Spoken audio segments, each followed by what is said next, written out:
What's up, everybody, and welcome to Theory Underground. Really excited for this live stream to get started here in a minute. I guess it's technically been started for a little bit now. This was an interview I aimed to have during the last Epic Marathon live stream. And like the Anna Kornblue one, it happened later. So just wanted to let you know that this one is going to be about Martin Heidegger, Friedrich Nietzsche, and the fact that they're political, as well as just an opportunity for you all to get to know Matt McManus. So stay tuned. Hope you enjoy. Also, do look at the weekly and monthly stuff in the waiting screen that I was just showing at the beginning of the stream. Go back and check it out. If you are curious about getting involved with your underground, you can also just read the description. All kinds of ways to get involved. All kinds of really cool stuff going on.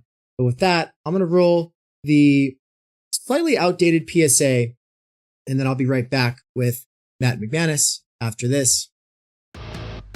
We cannot do direct revolution, but the only way to lay the foundation for it is to do what you are doing to move the underground. It's a theoretically correct title. Welcome to Theory Underground, where workers with earbuds can find genuine liberation from necessity. Research at Theory Underground focuses on what is most important for understanding our current situation: theory of the subject, capital, time-energy theory, critical media theory, CMT, and the most essential critiques necessary for understanding why the theory, ideology, and common sense of influencers left to right misses the mark. Theory Underground is a publishing house, as well as lecture course and social media platform. You've been reading Underground Theory. Yes. And amazing book. I'm a publisher and an editor. I run and review books. Literally, it's my living. This is the best edited collection I've ever read. Jesus Christ. Seriously. This is a little experiment in what I, David McCarricker, can pull off without relying on the academy or the algorithmic dictates of the attention economy. I believe that I am, like so many others, pioneering a future in which educators can form learning webs that will make learning as a way of life enjoyable and emancipatory. However, before these tools become accessible, they have to be experimented with. That's why I built my own website and app using nothing more than my own saved wages, 5 patrons, and some small classes of students over the last year. Of course, I also have had my wife Anne's moral support and help with accounting so that I don't get in trouble with the IRS or whatever. In less than a year, Theory Underground has already put out 8 courses, 2 books, one, my book, Time Energy, and the other, Underground Theory, which has over 30 contributors, including works written by students at Theory Underground, some of my fellow travelers, and colleagues in the broader universe of Underground Theory. Beyond the books and courses, though, you will also find interviews, reading exegetical reaction sessions, and live weekly events for working class autodidacts, independent researchers, and renegade academics. These include a variety of clubs and cohorts that meet on a weekly or monthly basis. If you want to get involved, there are 4 main subscription levels. Think of it like a gym membership, but for your mind. The point is to make learning, practice, and theoretical comprehension a way of life. If I can triple my subscribers in the next 2 months, I can quit my gig at Amazon and focus on this work full time. All I need is a few more people at each of the levels, or a couple big-time patrons who just want to see it happen. Right now I am doing a patron and site subscriber drive, so excuse the commercial. But if you end up really liking what goes on at this channel, consider signing up soon. I hope that you either will or have enjoyed the program, and also make sure to like, comment, subscribe, and leave this playing in the background all the time while you're doing other things. Playing long-form Theory Underground content in the background while you do things has, in the near future, been scientifically proven to emancipate minds from the functional illiteracy imposed on workers by the structural stultification of time energy. This is achieved by reterritorializing circumspective concern.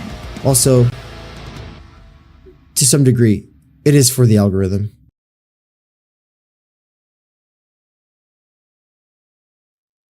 We're live. Welcome to the show, Matt McManus. How you doing, man? I'm doing really good, man. Thanks for having me. Yeah, it's great to have you. So, everybody who's here live, I just wanted to say hello, what's up, get in the chat, let me know where you're at, what time it is, blah, blah, blah. You know the drill. I hope that you'll make Matt feel welcome, give him some questions if they come to mind. Maybe that will influence the direction that the show goes. But overall, I've got a bunch of questions I'm really excited to kind of get into here.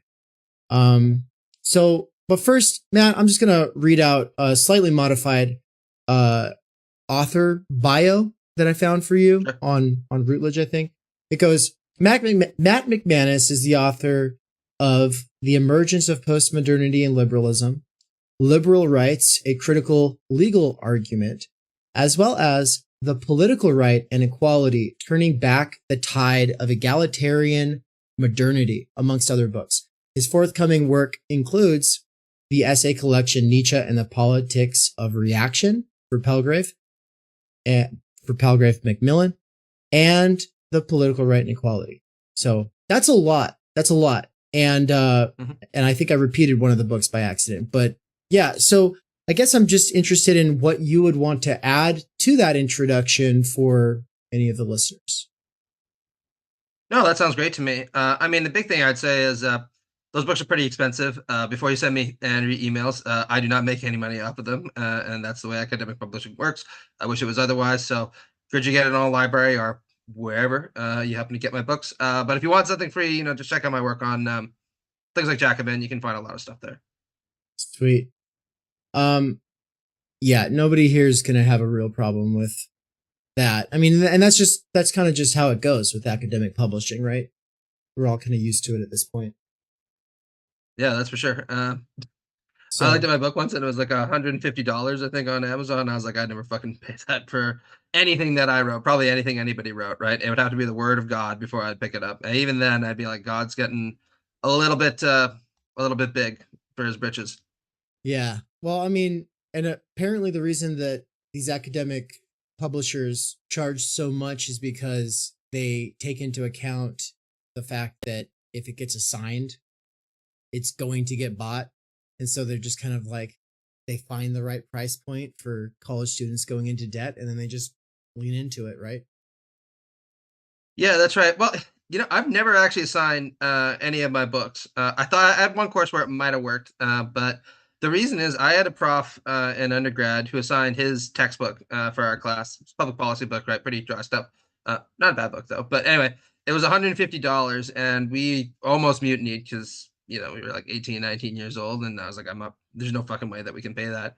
And he was just like, well, why don't you want to support me? And I was like, I don't know, man, $150 is a lot of support for somebody I just met, right? So, this better be the best goddamn book I ever read. And sadly, I have to say it wasn't. So, yeah. And that seems how it is a lot of the time. Also, hi, Sakil in the chat. Yes, this is actually live, not pre-recorded. Most of the stuff that I'm doing is pre-recorded. A lot of times people think that it's live when it's really a premiere. And so people kind of they're never really sure. Yeah, no, this is live. This is as live as it gets, everybody. And Fleablock said, Catrone, Tut, and McManus are my favorite philosophy streamers. Well, that's awesome. Yeah. Tut and Catrone are both friends of the channel. This is the first time, though, everybody, that we've had Matt on. And so I guess I'll just kind of start.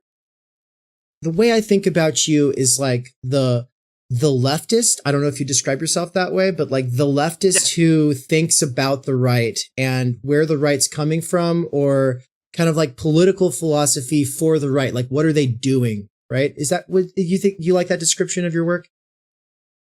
Yeah, I'd say that's pretty accurate, right? So I'm not alone in that, I should say, right? Like, there's a lot of people who are doing really great work on the political right from a left-wing perspective right now. I mean, once upon a time, it was really, Corey Robin, Wendy Brown, and maybe a handful of others here or there. But now you got people, like Daniel Tutt, right, who wrote a pretty good book on Nietzsche that's coming out soon that I really enjoyed. There's me, and there's a whole bunch of other neat things that are coming out soon. Larry Buss, for instance, has a really cool book that I pitched to everybody called the right-wing mirror of critical theory. That's talking about how the right has its own kind of view of critical theory and its own approach to doing critical theory. That's really good from a kind of Marxist standpoint. So I think we're really kind of blossoming as a collection of intellectuals who take the right seriously. But I like to think that I've done my part to kind of make some of these ideas available to the progressives. Well, no, you have been, I think, out of all the names that you listed, you probably, as an actual academic, do the most work getting out there on the podcasts. Would you agree to that? Yeah, I mean, not that I do the most work. I really can't compare myself to anyone else because I'm not sure what they're doing, Sure. right? But definitely, I probably am asked to speak about the right more than any other topic.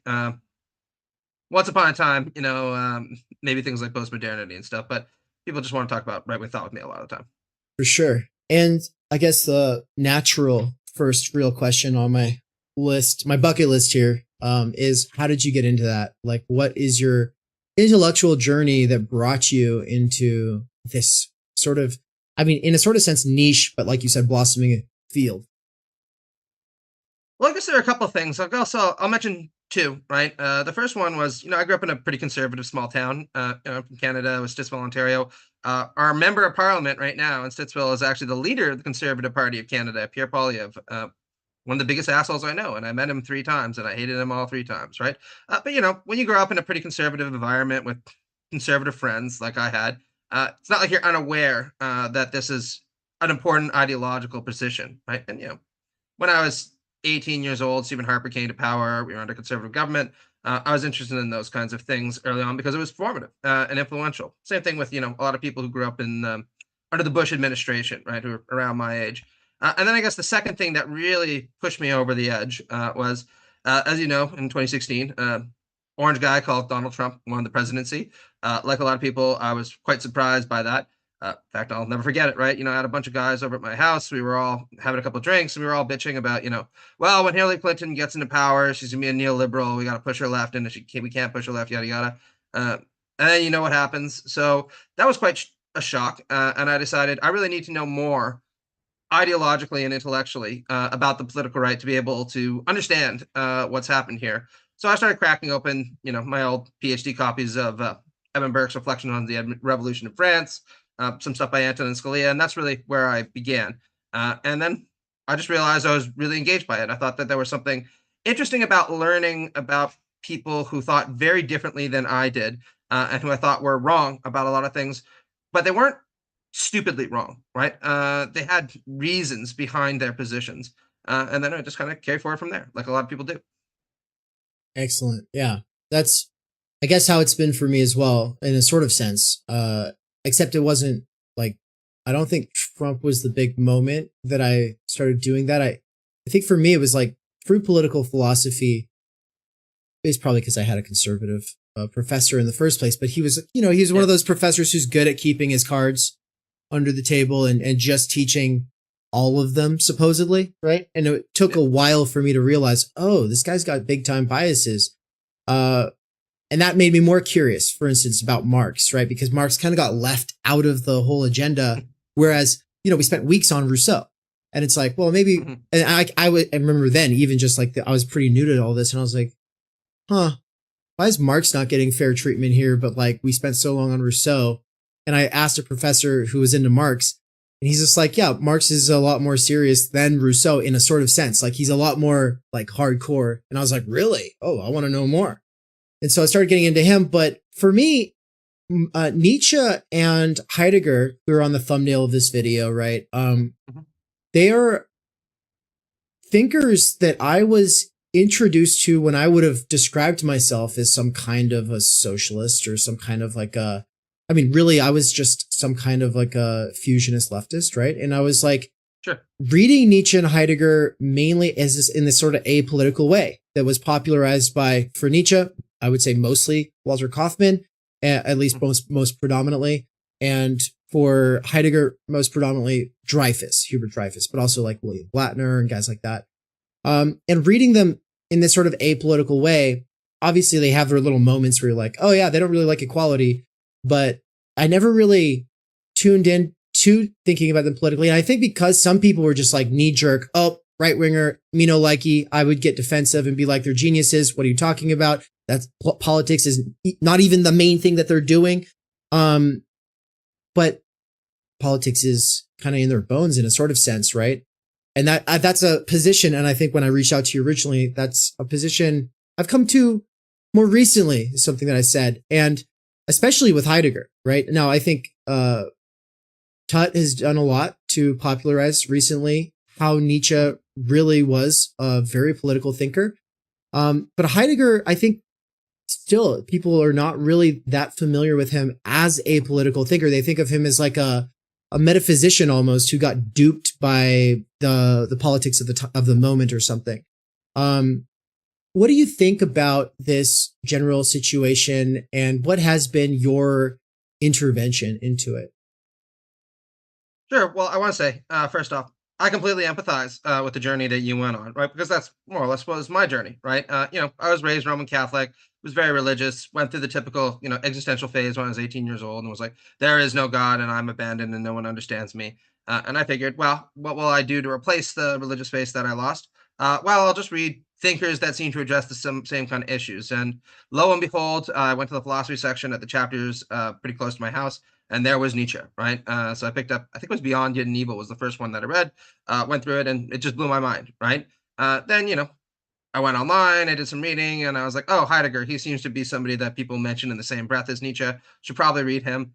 Very slowly, I should say. Yeah. I guess around second year university, went through Being and Time. Not an easy book at all, but I really was just mind boggled by it. And for a while, I actually identified as a kind of Heideggerian, right? Right up until, I guess, the second year of my PhD, where some of his political views started to become too noxious for me to find palatable any longer. But whenever people press me on those points, I would respond in pretty much the same way that you did. Look, like these are not political thinkers. These are people who are concerned with metaphysical and existential and psychological issues. Beyond that, they are just very interesting and they are worth reading for that reason. And I think that a lot of people who have left sympathies politically, like I did even at the time, right, just find it very difficult to imagine that somebody can be creative, ingenious, and even profound, and also on the right, like the two of them are, albeit very problematically. What was really a tipping point for me was the realization, I guess around 2013, 2014, when I was spending a lot of time on online spaces, that many neo-reactionaries were profoundly influenced by Nietzsche, constantly referred to him, and very similarly with Heidegger, right? And this led me to start thinking like, well, they're really starting to gain an influence on the online right, but didn't think too much of it again until 2016 when Trump became elected. And all of a sudden, various forms of right-wing reactionary politics took over all around the globe. And many of the intellectuals who had initially appeared online, citing people like Nietzsche and Heidegger, came out and said, this is our moment, right? We have a chance now to overturn this decades old or centuries old liberal, egalitarian, mediocre order and replace it with something that is tougher, more aristocratic, more stern. So much like I mentioned with my kind of broader project of deciding to look more deeply into right-wing thought, I decided to reinterrogate Nietzsche and Heidegger to try to figure out what the appeal was to these various kinds of neo-reactionaries or neo-rightists. And that introduced me to the really huge swath of right-wing authors, contemporary and earlier, who were influenced by them. And of course, led me back to the primary sources, where it became very clear to me that there was very much a politics to Nietzsche and Heidegger, and it was a very reactionary and very hard right politics. Very reactionary, very right wing. Interesting, right? And so I'm going to actually read off a question Spencer Leonard asked in the chat. What's up, Spencer, by the way? Hi, Spencer, yeah. And so he's got like, he posted a few things here. So he says, is there a politics of method as opposed to explicit political opinions, solidarities? One way of putting it would be, can one be a negative dialectician and right wing? Mm-hmm. Okay, that's first question. Put in terms of proper nouns, why are Marxist dialecticians like Walter Benjamin and Theodor Adorno defenders/students of Nietzsche and not of, say, an anti-dialectician like Heidegger? Then he says, but isn't this new argument about Nietzsche's politics just a rehash of the Stalinist Lukács? And then finally, isn't Heidegger's reading of Nietzsche just as rotten as Stalinist Lukács'? Okay, that's kind of a lot of different things all at once, but we can kind of go with whatever we want to. So what do you got? Okay, well, what's interesting is that Nietzsche was initially received by many socialists, especially in Germany, with a certain degree of hostility and attraction, right? The hostility came from the fact that within German socialist circles, it was very clear that he was on the right end of the political spectrum and that he needed to be treated as such. On the other hand, right, there was also a recognition that he was fundamentally anti-bourgeois in many respects, right? Because Nietzsche is not pro-capital or Right. pro-liberal in any meaningful sense, right? If anything, he sees them as just as symptomatic of the decadence of egalitarian modernity as socialism is. And therefore, Nietzsche offers a wide array of different weapons for critiquing the decadence or the banality of bourgeois society that can be very attractive to a left project, right? And then beyond that, there is just the fact, again, that he is a brilliant philosopher. There's nobody who could possibly deny that if you take his work seriously, right? He's extraordinarily creative. He's very intuitive. He's very insightful. He's a glorious writer, right? There's a reason why people print his aphorisms on t-shirts in a way that you're never going to see people printing Kantian aphorisms on t-shirts, right? Right. All that makes him really attractive to people on the left to this day, right?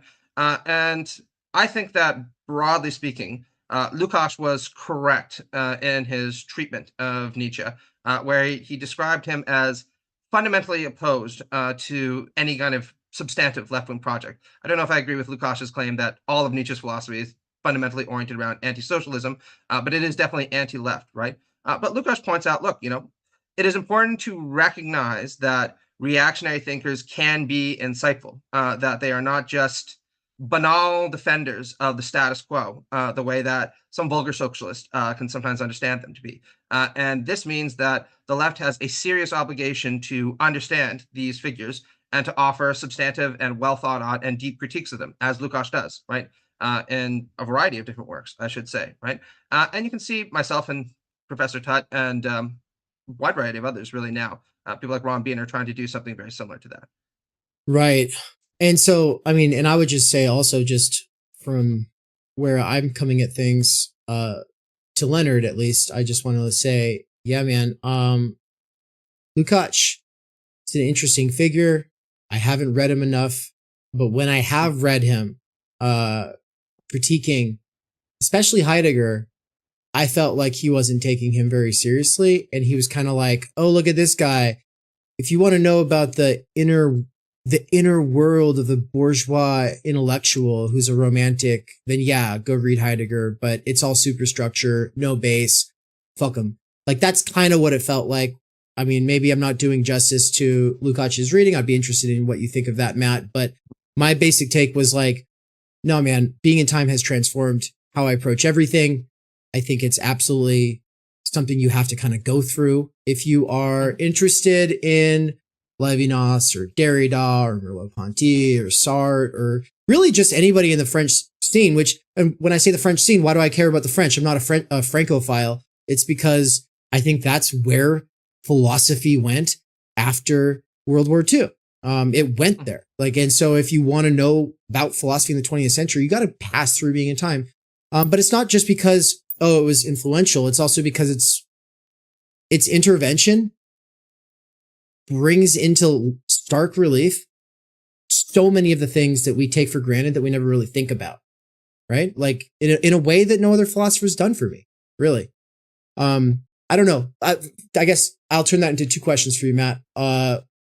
Has Being in Time had any kind of a similar impact on you? And would you agree that Lukács was not really fair to Heidegger? Or do you know more about his critique, maybe? Oh, I absolutely agree that Lukács' reading of Heidegger is less substantive than his reading of Nietzsche. Right now, part of that is just because at the time when Lukács published *The Destruction of Reason*, which is his main critique of, the pathway to Hitler in philosophy, right? Heidegger was still very much alive, still very much writing, and a lot of the work that we can now benefit from was unpublished, right? Since the Heidegger estate just continuously releases new works by him, right? Essays, transcripts, all that kind of stuff. So we have the benefit of just knowing more about Heidegger's corpus than before. Whereas, when he wrote, The Destruction of Reason, Lukács pretty much had, all of Nietzsche's major works available to him and was able to respond to them a lot more comprehensively. But in terms of like the influence of Being in Time, I absolutely agree with you, right? That it is an essential book and a very problematic book, especially in its last third, and naturally latent with fascist inclinations, right? But I think that the first 2/3 of Being in Time, where he essentially lays out a kind of existential phenomenology that is very critical of the philosophy of the subject or the philosophy of consciousness, and emphasizes the way that we can only understand who we are by apprehending our relations to the world. It was really a breakthrough in a lot of ways, and not just a breakthrough for existential phenomenology, but for materialism as well, right? Because it really demonstrates in a way that I think hasn't been captured as powerfully since Marx, how embedded in the world we are as human subjects, and how the temporality of our existence can only be understood by the kinds of plans that we set for ourselves in relation to other people and other things in the world. That's putting it really simply, obviously, right? Right. But think about even what Herbert Dreyfus says. You mentioned him before, but I think this idea of the necessity of consciousness to take an intentional stance towards objects that isn't just predicated on reason, but ascribes meaning to things that, to a certain extent, is independent of us, is really important in understanding Heidegger's breakthrough. Now, saying that, I think that there is a way of reading Heidegger's early work as a materialist that doesn't require moving the kind of fascist directions that he eventually decided to take his corpus. And I think that Maurice Merleau-Ponty in the phenomenology of perception did a really good job of demonstrating how to take what is valuable in Heidegger's breakthrough and move it in a direction that is more palatable to the left, and indeed more materialist in many senses. Because I think Merleau-Ponty very rightly stresses that even though Heidegger enacted a kind of breakthrough, there still is a kind of idealism that is latent within his work, because he doesn't take the body nearly seriously enough in the way that any good materialist really has to take the body seriously. And not just a materialist, I think Simone de Beauvoir also points any good feminist needs to take the body very seriously, precisely because the distinctiveness of female embodiedness and their experience of the world is something that male philosophy has never really appreciated in the way that it has. So for me, at least, all that is valuable, or most of that's valuable for the left in Heidegger, can be found in figures like Ponty or Simone de Beauvoir, which isn't to discount his innovations and importance. It's just that I think that that's where we can start to cordon off what's useful in him from all the really bad stuff, which we can talk about later on if you want. Yeah, for sure. Yeah, so I just finished teaching Being in Time last month. It was kind of I broke up divisions 1 and 2 into 2 different periods, so we all got to take a break between the 2 divisions. It was good, and I'm glad we took that break, right? But I guess this was the first time that I was as attuned to this political and also problematic Heidegger, and it was largely because of Richard Wolin. I don't actually know how to say it. Yes. Yeah. And so what are you very familiar with his work? Was he a big sorry, please go ahead. Yeah. Oh, I just want to know how influential he was in you understanding that there's like these fascist threads in Being in Time. He wasn't really very influential for me personally, and that's really a shame, because I've only read many of his books over the last year, and I've thought to myself, boy, I could have saved myself a lot of time if I had just picked up, all this stuff about the seduction of reason, or Heidegger and Ruins is pretty recently, so I couldn't have gotten it before. But I was like, this is really eye-catching and really eye-opening, so helpful, right?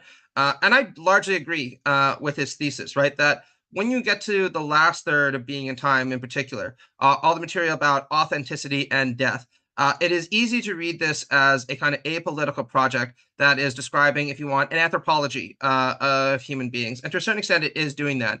But there is no doubt it is an anthropology that is deeply reactionary in many respects, right? With its emphasis on the need to overcome the mass, right? Or das Man, right? Which Heidegger very clearly associates with liberal, or you could even call it, socialist democracy in the last part of the book. And the kind of individuals who achieve authenticity have this rarefied, almost aristocratic quality about them, precisely because they are willing to acknowledge their own finitude, face death head on, right? In a way that Das Man is not able to because he hides, right? And very clearly that has a kind of fascist connotation, right? With the celebration of death, negation, and the propensity of all of these inclinations to potentially be turned into a fetishization of things like violence for its own sake, right? Being able to elevate yourself by putting everything at risk, as opposed to falling into the crude world of materialist decadence. And all of this is made very clear in just a few years, right, when he releases Introduction to Metaphysics, particularly the first chapter, right, where he says, look, ultimately the distinction between liberalism and socialism, or capitalism and socialism, is entirely specious from a philosophical point of view, because they are metaphysically the same, right? They're both modernist technical doctrines committed to egalitarianism, and their outlook on the world is largely instrumental in that they see it as just a collection of standing reserve for the purposes of gratifying human needs. So really the only dispute between socialists and liberals from Heidegger's perspective is over whether communism or socialism or liberalism and capitalism are more equipped to build refrigerators for us and distribute them in a particularly efficient manner, right? Nothing of great interest to him, right? And he shares with a lot of fascists and a lot of people on the far right, I should say, this intimation that there really isn't a lot of distance between liberalism and socialism, precisely because they share this core humanism that is so integral to their entire outlook, even if the way they think that human beings can fully flourish is, of course, quite different, but of no real interest to somebody who takes a very different outlook on the world, like fascists and people on the far right do. Mm-hmm. Yeah. Yeah. And that really comes together, that reading of Being in Time. It really does come together in chapter 5. And, of Division 2, chapter 5 of Division 2. Volin was, keen to point it out, but also, he credits Johannes Fritzsche, who, I wanted to talk to him, but it turns out he passed away a few years ago. So rest in peace. Yeah. Rest in peace, Johannes Fritzsche. His work called Destiny and National Socialism in Being in Time is a really, really close reading of section, I believe, 74, which is basically, I think, the third section of chapter 5. And reading Being in Time through that chapter, considering the fact that it is kind of culminating here, is eye-opening. But also, I think one of the things that Volin's really good for is for showing us how a lot of the words that were like buzzwords for the right in the 1920s in Germany are just like dignified to the level of technical terms for Heidegger. Or if even when they're not technical terms, just words like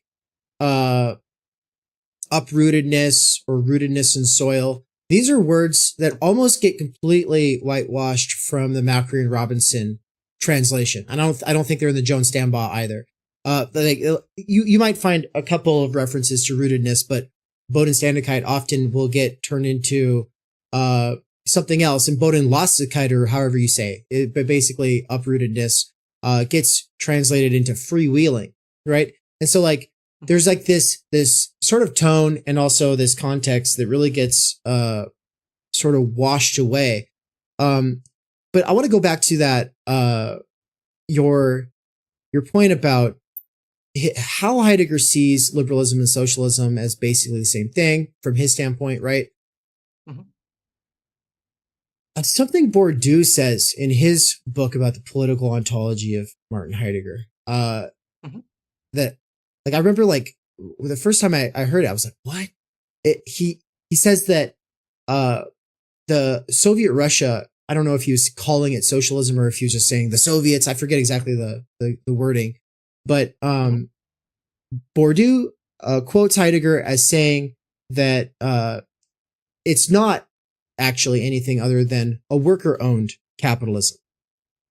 And I actually like that a lot. When Bourdieu says it, he's saying it like, see how insane that is? And I'm over here like, yeah, man, actually, it is kind of like a worker-run capitalism. I actually think that's a good critique, and that's the kind of critique you can't get from an insider, the same as from someone who's just not committed to any of that project, right? Like it's like Heidegger almost like that's a contribution. It's actually something that needs to be taken seriously.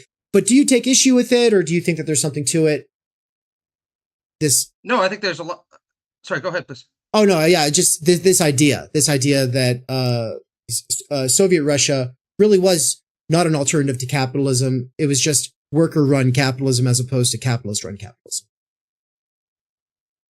Well, in terms of the kind of accusation of Soviet Russia as being kind of state capitalist form, right? I think that there's something problematic about that, in the sense that unlike, say, with fascism, right, where there very clearly was the retention of private property and the maintenance of the exploitation of labor for the production of surplus value, in Soviet Russia, there was an attempt, at least, to build a new kind of social form predicated on a new mode of production, right? Now, I do think that there were still enormous amounts of exploitation that took place in the Soviet Union. In fact, I don't think anybody could argue against this. And it's not impossible to label the kinds of people who assumed ownership or management, if you want to call it that, of the factories as being something like miniature capitalists, right? Essentially doing exactly what capitalists would have always done, which is exploit labor for the purpose of producing surplus value, but instead characterizing this as being done for the state, right, rather than being done for profit, right? Now, I don't want to get too much into the minutia of these distinctions because the Soviet Union is long gone, and I'm not really very interested in defending that model of socialism or state capitalism, whatever it is that you want to call it. More interesting to me is the kind of characterization of liberalism and socialism as fundamentally aligned in their commitment to technical humanist values, right? This is something that I was actually personally influenced by in my own work on liberal socialism, right? Which, I try to foreground in my new book on the subject matter, because I have a lot of criticisms of reactionary thought, and for the most part, I condemn it, unambiguously. But I do think that figures like Heidegger are right, that there is an alignment between the ambitions of socialists and the ambitions of liberals, in the sense that both are committed to the idea that the highest kind of good is securing the material conditions for human flourishing, understood as establishing a society where all people are free, all people are equal, and they're capable of forming solidaristic or fraternal relations with one another. Think about the French Revolutionary slogan, liberty, equality, and fraternity for all, right? Many socialists would also claim to be beholden to those kinds of principles. And understanding the reactionary tradition, I think, can help you realize that the gap between liberalism and socialism is not as dramatic as the gap between either liberalism and socialism, or between liberalism and socialism and the right, more broadly speaking, because the right is predicated and committed to a very different project than liberals and socialists are. Yeah, this is a good segue then into my big question about liberal socialism for you. And so you say you have a book. Is it by that title coming out soon? Yeah, it's called The Political Theory of Liberal Socialism. It's also for Routledge. I want to make it clear, this is not my political theory. I'm not ready for that yet, maybe one day. But, it's kind of a summation of different liberal socialist thinkers and Marx. Marx has a big chapter in there because I thought, can't have a book on socialism without him, right? So we'll just talk about his relationship with liberalism. But I lay out the kind of genealogy of the tradition, make the case for its strengths and weaknesses. And I want to be clear, it's not a hagiography, right? I point out that in a lot of senses, there's big problems with liberal socialism, but I'm committed to retrieving it since I think there's a lot of worthwhile stuff in there that I want people to be aware of. Let's just put it that way. So then so you say you're not really, you're not ready to own it or to take it on as your own sort of political position. Is that to say that you are in a space where you don't exactly have a well-defined political position because you're still sorting through things? I would say that's my position. Or are you saying your position is something different, but you're open to liberal socialism? Oh, no, I would characterize myself as a liberal socialist, right? I own that political ideology. Okay. What I'm just saying is that the book is about other liberal socialist political theorists, right? And their arguments for the tradition. Oh, so it's not your theory, right? That's the point. That's right. Okay, I got you. I just want to be clear, because some people, they reach out to me and they're like, "So, what are your arguments for this?" I'm like, "Well, I have a few of them, but for the most part, the book is going to be, what Mills had to say about this, what Marx had to say about this, what Axel Honneth had to say about this, or Chantal Mouffe, people like that." And so when you say that this is an important position to bring back or to sort of uplift, why do you feel that is the case? Well, I think that there's a lot that's appealing about liberal socialism, right? Both strategically and I should say theoretically, right? Because I think that ultimately many leftists are committed to many of the same principles as liberals, in the sense that if you were to ask any leftist, do you think that we should be less tolerant as a society? almost any leftist would say no, right? We should be more tolerant as a society, more inclusive, more pluralistic, more democratic, however you want to connote it. And the problem with liberalism isn't that it's committed to those values, is that it doesn't do a good enough job instantiating respect for those values, right? Or if you were to ask a leftist, do you believe in freedom of expression and freedom of assembly? They would say, of course we believe in freedom of expression and freedom of assembly. The problem is that under the conditions of the bourgeois state, any kind of assembly that is fundamentally threatening to capital is not going to be granted the same kind of respect as various forms of assembly that are not threatening to capital, which I think is a very accurate thing to say, right? So there is a deep elective affinity between what radical leftists want and what liberals want. And the goal of my book, The Political Theory of Liberal Socialism, is to try to suggest that we can, in some ways, have our cake and eat it too, right? Be committed to certain stalwart liberal values while also trying radically, right, to reshape the world in the name of economic democracy. I think your answer kind of boils down to there is something really appealing here, and there's a lot of sort of room for synergy, or actually there is that synergy if people can kind of realize it, right? Now, absolutely. Now, but kind of also something I kind of figured you're going to say is like, because there's also like these extremely like illiberal tendencies in the online left, right? But now I don't know that you would agree with that. I'm curious what kinds of pushback you actually get for advancing this position, whether you want to make this distinction between the online left or just the left, in general. Well, I have definitely gotten some pushback, but most of it's actually been pretty polite, right? In the sense that people are just like, look, I really want to know what you're talking about because it sounds interesting, but also doesn't really sound all that intuitive to me. So explain yourself, right? Okay. And I'm very happy to do so. I do agree that given the history of the Cold War and the agonism that has been projected between liberalism and socialism for a long time, it's very natural to want to know, like, well, how could liberal socialism actually be a thing?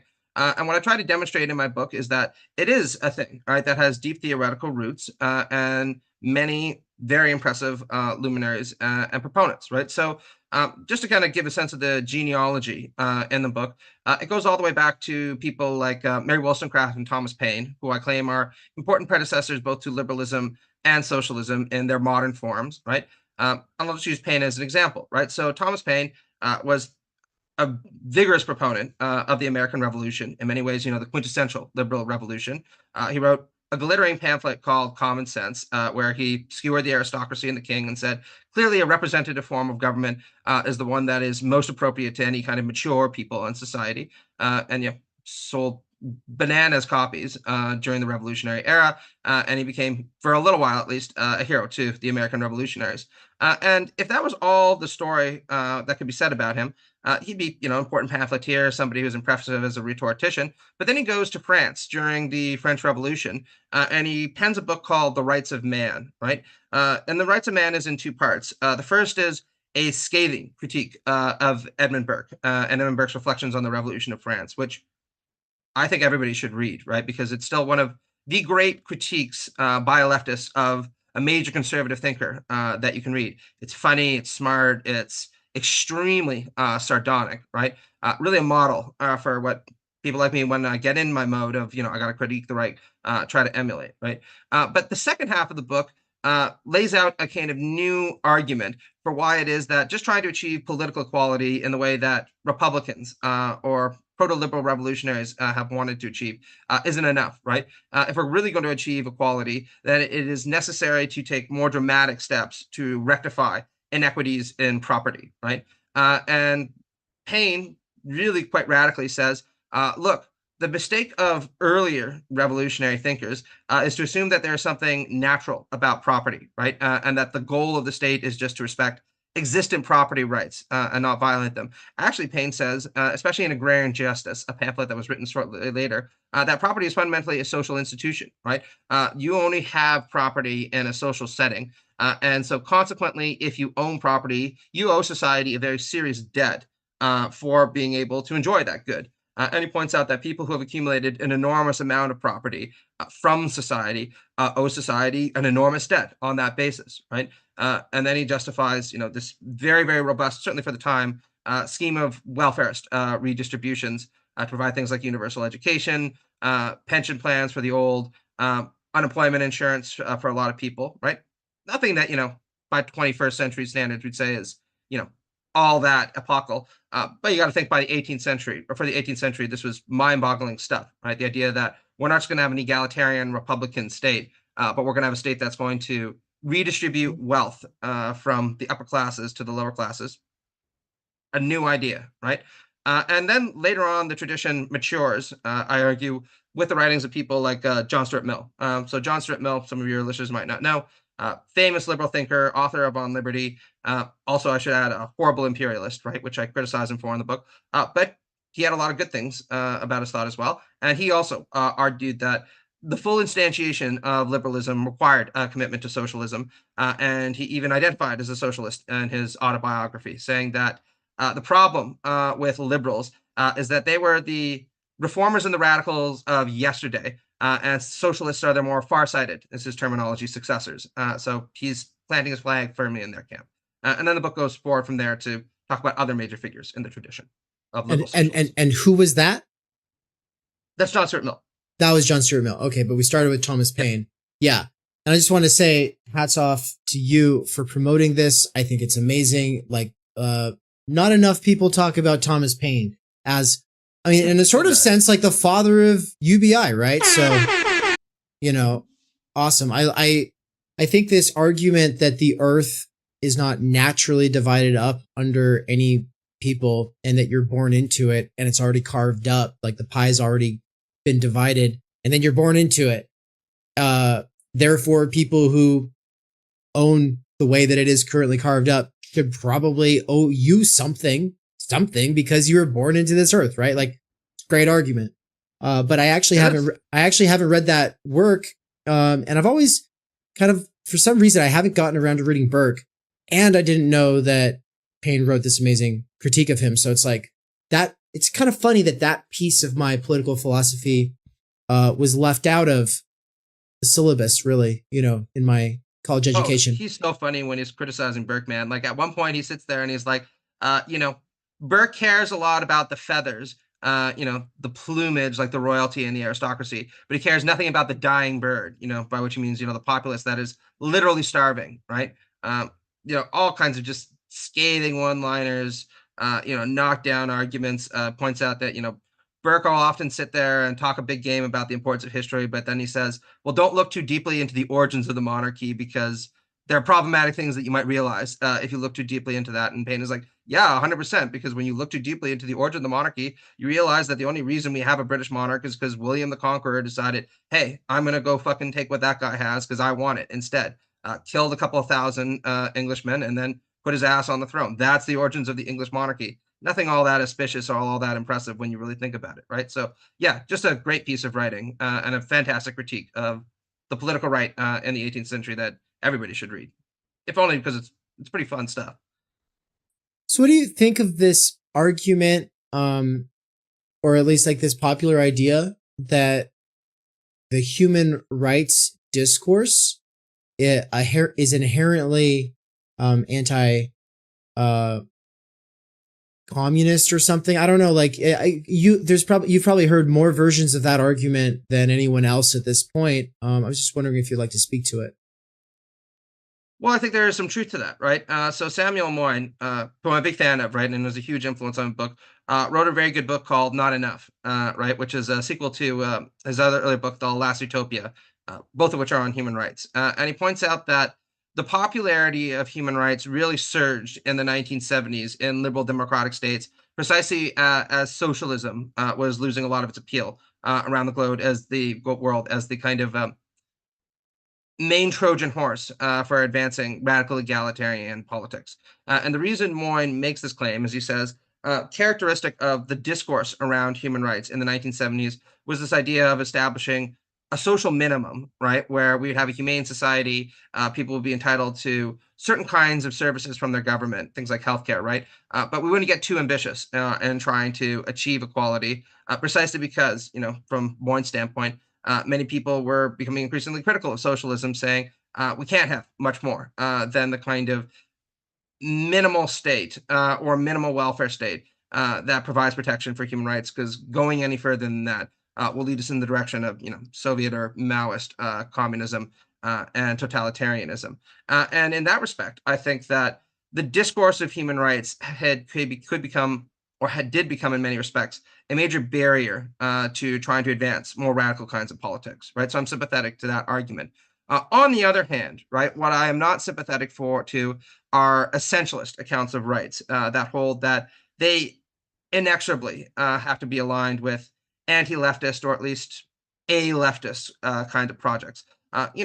Rights are a kind of terminology or a grammar through which we express various kinds of political demands, and I don't see any kind of reason why the left couldn't operationalize the language of rights to try to make demands for more radical kinds of social change, and indeed do so very successfully, right? So, for instance, let's take Elizabeth Anderson, right? Somebody who I've been very fond of recently, right? Elizabeth Anderson is one of the most vigorous proponents of workplace democracy, right? Or ending what she calls the tyranny of private government or private dictatorship, right? And she says, look, one of the ways that you could argue for economic democracy very successfully is by just saying to liberals, right? Look, you believe in the importance of rights relative to the state because you're deeply concerned about various forms of state tyranny. But the reality is that most of us in our everyday life spend a lot more time interacting with our boss than we do with the government. And yet there has never been a coincident effort to try to codify certain kinds of rights to provide us with protections against the corporations or the firms that we work for. Why not, right? And I think that she's right that this why not is a very hard argument for liberals, classical liberals, I should say, to argue against, because it seems like a natural extension of their commitment to rights, except in this case, into the field of the economy. So I don't think that we need to throw the baby out with the bathwater and say that just because rights have had this kind of anti-socialist connotation in many respects for a long time, the way that Moyne describes, they inevitably must carry this kind of anti-socialist connotation. I think there are many ways of mobilizing behind the discourse of rights to try to advance more left causes. We just need to be strategic about it and thoughtful. Excellent. Now, we've got a lot of questions in the chat. I don't think we'll be able to get to most of them. Thank you, everybody, for being here. Really, it's awesome. We'll probably got another 15 minutes here, though. So we'll be able to get to a couple of them. Looks like Spencer Leonard is either still here or came back or something. And so I'll read a couple of Spencer those. Spencer and I go way back, so Well, I don't know too much about his work. I know that he was affiliated with Platypus at some point. I know he was affiliated with Sublation at some point. I haven't kept up. I hope to meet him someday. I think he's probably a really cool guy, but I haven't even really gone down that rabbit hole, but I just know his name. So what's up, Spencer? Good to see you, man. But I did want to ask a question about, speaking of Sublation, but both Doug Lane and also Tony from One Dime, and their kind of defensive, liberalism, I think, in certain ways. And I'm wondering, in your either conversations with them, I don't know how many interviews you might have had with either of them, but I'm just curious, like how much overlap you would see with the two of them, and then if there are significant differences between your positions, or do you guys kind of like form a certain kind of area of this area of the internet? That's a good question. I mean, look, Doug and I go way back, right? Doug was a big proponent of one of my first books, What is Postmodern Conservatism? He published it. Also, our co-authored book, Myth and Mayhem, A Leftist Critique of Jordan Peterson for Zero Books. And, I wrote a lot of stuff for Sublation back in the day, right? So I'm always very grateful for Doug for the support that he gave me, right? In terms of Doug's approach to liberalism, I really don't know where he stands on that right now, right? I'd have to ask him, so I don't want to put words in his mouth. Well, the short version, I think, though, is just the reason that he even decided to call Sublation Media is because those rights or those ideas from liberalism must be sublated, not you don't throw that baby out with the bathwater is kind of the idea there, right? And so at least on that much, you guys would agree. Yeah, I think so, right? And I do know that Doug shares with me many deep reservations about what David Harvey would call militant particularism, right? These kind of postmodern forms of identity politics that eschew all forms of universalism and don't foreground the critique of political economy so central to Marxism. So in that respect, I think that there would be quite a lot of overlap between at least some of our positions. But, again, don't want to put words in his mouth. In terms of Tony, right? Tony and I just met couple months ago, right, when he reached out to me to talk about liberal socialism. Really nice guy, right? We had a good conversation about the subject matter. He aligns more with what he calls liberal communism, right? Where he talks about how it is that we can move beyond even various kinds of statist forms of socialism towards genuine communist society while still being respectful of certain kinds of liberal rights. Now, from what I got from talking to Tony, he hasn't fully worked out what this means at this point, right? And that's very fair, right? I mean, these political projects are all in motion, right? Certainly an intriguing idea, right? Don't think I would identify as a communist myself, right? But I'm certainly interested in hearing about what a liberal communism would look like if he develops it fully. Again, I just don't want to put words in his mouth by trying to suggest in what theoretical directions he's moving, since Tony is, as you know, more than capable of speaking for himself on this one. We won't let him. Not on this channel. No, I'm just kidding. Well, I got a question then. So, I mean, this is one that I was hoping we could get to, and that is basically how you understand the difference here between socialism and communism, but then also I would say leftism and progressivism, and then liberalism, the right, conservatism. These are all similar but different in most people's minds, especially the average American, right? The average American, those are all just different ways of saying left or right, but I don't think they are to you. And so how do you carve up that field or compass or whatever it is? Sure. Well, in my book, The Political Right and Equality, I lay out my theory of right-wing thought, which is probably a good place to start answering your question.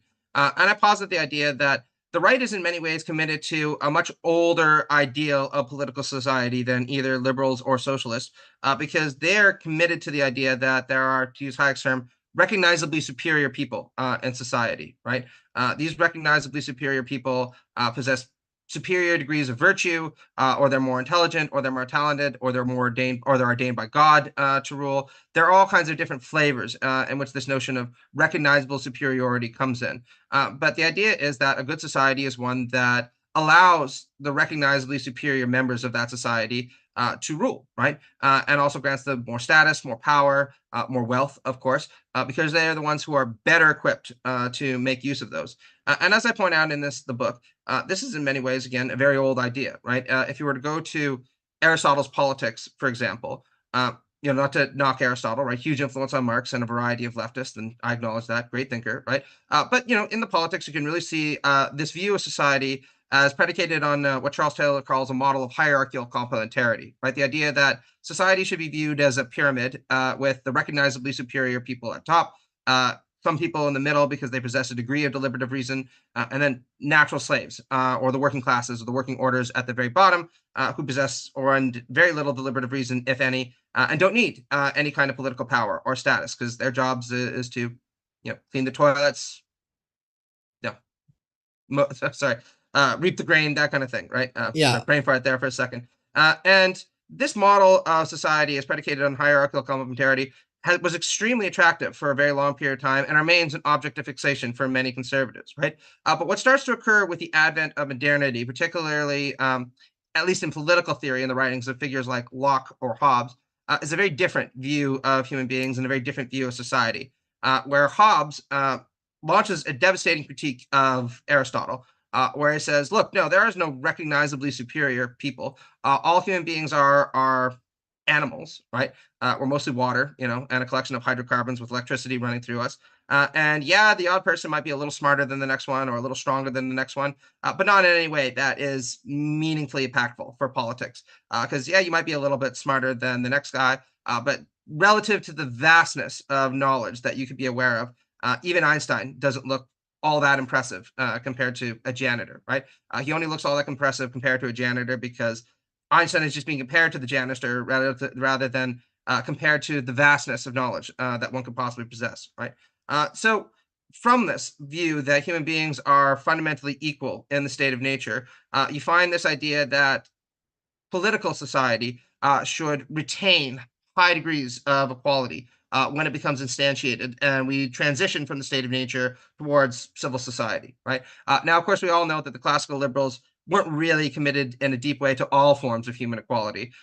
They were committed to, the equality of, frankly, propertied white men, right? Those they considered as sufficiently rational. But this ideal of a society of equals was one that was very attractive, and many more radical types increasingly began to pick it up and try to move it in more transformative directions over the course of the 18th and the 19th century, including some of the people that I talked about before, figures like Thomas Paine, right, who makes the argument, look, equality for propertied white men in civil society is not enough if we just understand that in terms of political equality. What we also need is a higher degree of equality in terms of the kind of property that people have, because again, you owe society a debt if you acquire a lot of property.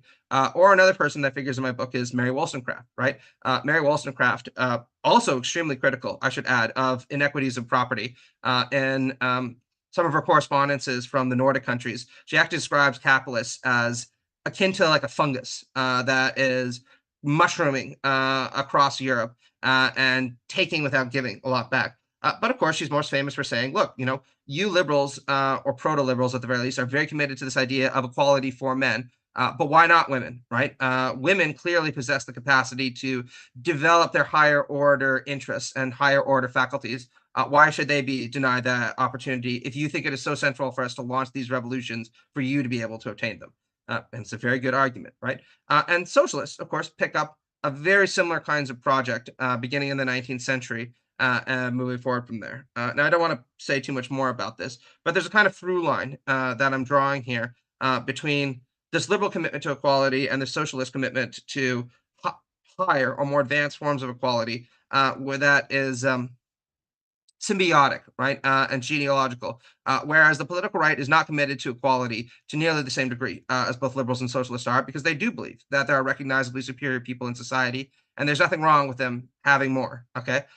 If anything, it is important for them to have more because they are the only ones in society that know what to do with more, right? If you are a janitor watching TV and smoking a fat doobie every day, you don't need the same political rights as Elon Musk because Elon Musk knows what to do with his political rights. And the janitor doesn't, according to them at least. Well, it kind of, maybe, I don't know if you would, okay, I'll just throw this out there, but what about like, say, a violinist, like who is like a virtuoso? That person, in a sort of sense, has a right to a nice violin that someone who's not going to really use it and definitely hasn't put any effort towards mastering it doesn't have. Mm-hmm. That's not a problem for you. Yeah, oh, no, it definitely is a problem. And that relates back to the question about what approach to distributive justice we should take. Now, the reason I talk about distributive justice is precisely because I think we need to ask ourselves questions about what distribution of goods, resources, and opportunities in society is just. We shouldn't naturalize it the way that, say, classical liberals do by saying, look, property is just a natural institution that is pre-social, and whatever you obtained in terms of property rights in the state of nature, the state should respect right now, right? So Amartya Sen actually wrote a fantastic book called The Idea of Justice that takes exactly your example seriously, where he says, look, there are different theories that we can put forward about who should get the violin, to use your question. Some people, including myself, might say we should err on the side of giving violins to those who are the least well off, right? Because the least well off have been disadvantaged in our society, and they are owed a debt by the rest of us to help them develop their more Aristotelian talents, if you want to call it that. But Sen says, you could also make a compelling case for a utilitarian argument, which is that you should give the violin to the person who would get the most happiness from it, right? Maybe you'd give it to a poor person poor child, and the child would enjoy it relatively much. But you could give it maybe to somebody who really loves the violin, and they would enjoy it a great deal, right?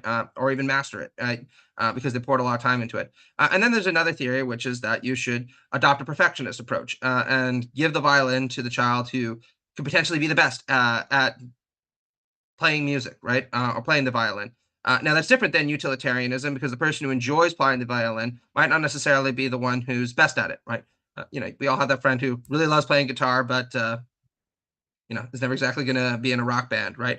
So there's a distinction between these two. Now, I, as mentioned, err on the side of the kind of Rawlsian approach of looking after the least well off, and thinking that that is the proper approach to distributive justice. But I'm certainly open to hearing debates about the appropriateness of, say, a more utilitarian approach, right, in some circumstances, because I think it's not a settled question. Let's call it that. Yeah, because it seems to me like there's a difference between access and ownership, and that, up to a certain age, maybe just everybody has like access to the violin. But then at a certain point, it's like, oh no, this person moves audiences to tears or whatever. They get a violin, right? Like, I guess I don't know. I'm glad you take questions like that seriously, though, because I think a lot of times socialism's or socialists that I talk to, socialism is for them, it's about basic things. It's about basic rights. It's about basic kinds of goods, and people having those things or having at least access to those things. And something like a violin is it's extra. It's very extra in a sort of sense, right?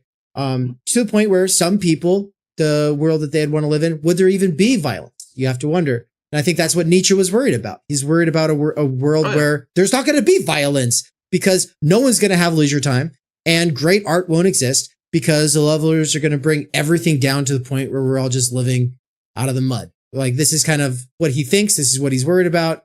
And so I guess we're about to close out here. We got a couple more minutes. I just kind of want to set you up to address that idea from Nietzsche, but also I kind of want to get that question in here about Jonas Cheka's book, How to Philosophize with a Hammer and Sickle, how he brings Nietzsche and Marx together, obviously in a way that is not going to really work for Tut in his reading of Nietzsche. I'm wondering, like, how sympathetic you are to that reading, and or is there anything really of value in Nietzsche that you think the left really does need to sit with?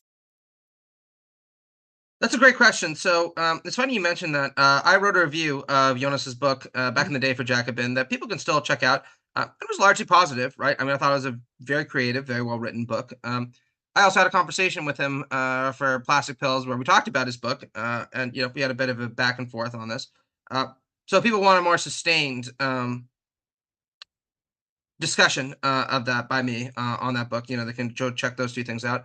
I will check it out. In answer to just in answer to your immediate question, I am deeply skeptical of Jonas's idea that we could have something like a Nietzschean socialism, right? In no small part because I think that Nietzsche made it abundantly clear that he held socialism in the deepest contempt, right? I mean, he even says in The Antichrist that he hates socialists and anarchists the most out of everybody, right? And laid out a number of different reasons for that. So that's a pretty high mountain to climb if you're going to get there. But like I said in my review of the book, look, if Jonas wants to climb that mountain in a very Nietzschean way, by all means, try to climb that mountain. And if you can reach the summit, then I will be abundantly impressed that you've managed it.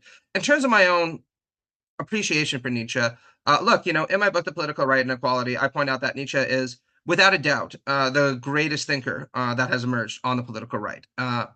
Just a fabulous kind of philosopher, right? Who is probably the most serious opponent that life will ever have, right? Barring, some unforeseen circumstance where another Nietzschean type figure emerges. And to use the parlance of the day, we need to know our enemy to be able to critique him, but also because our enemy reveals certain very important things about ourselves, right?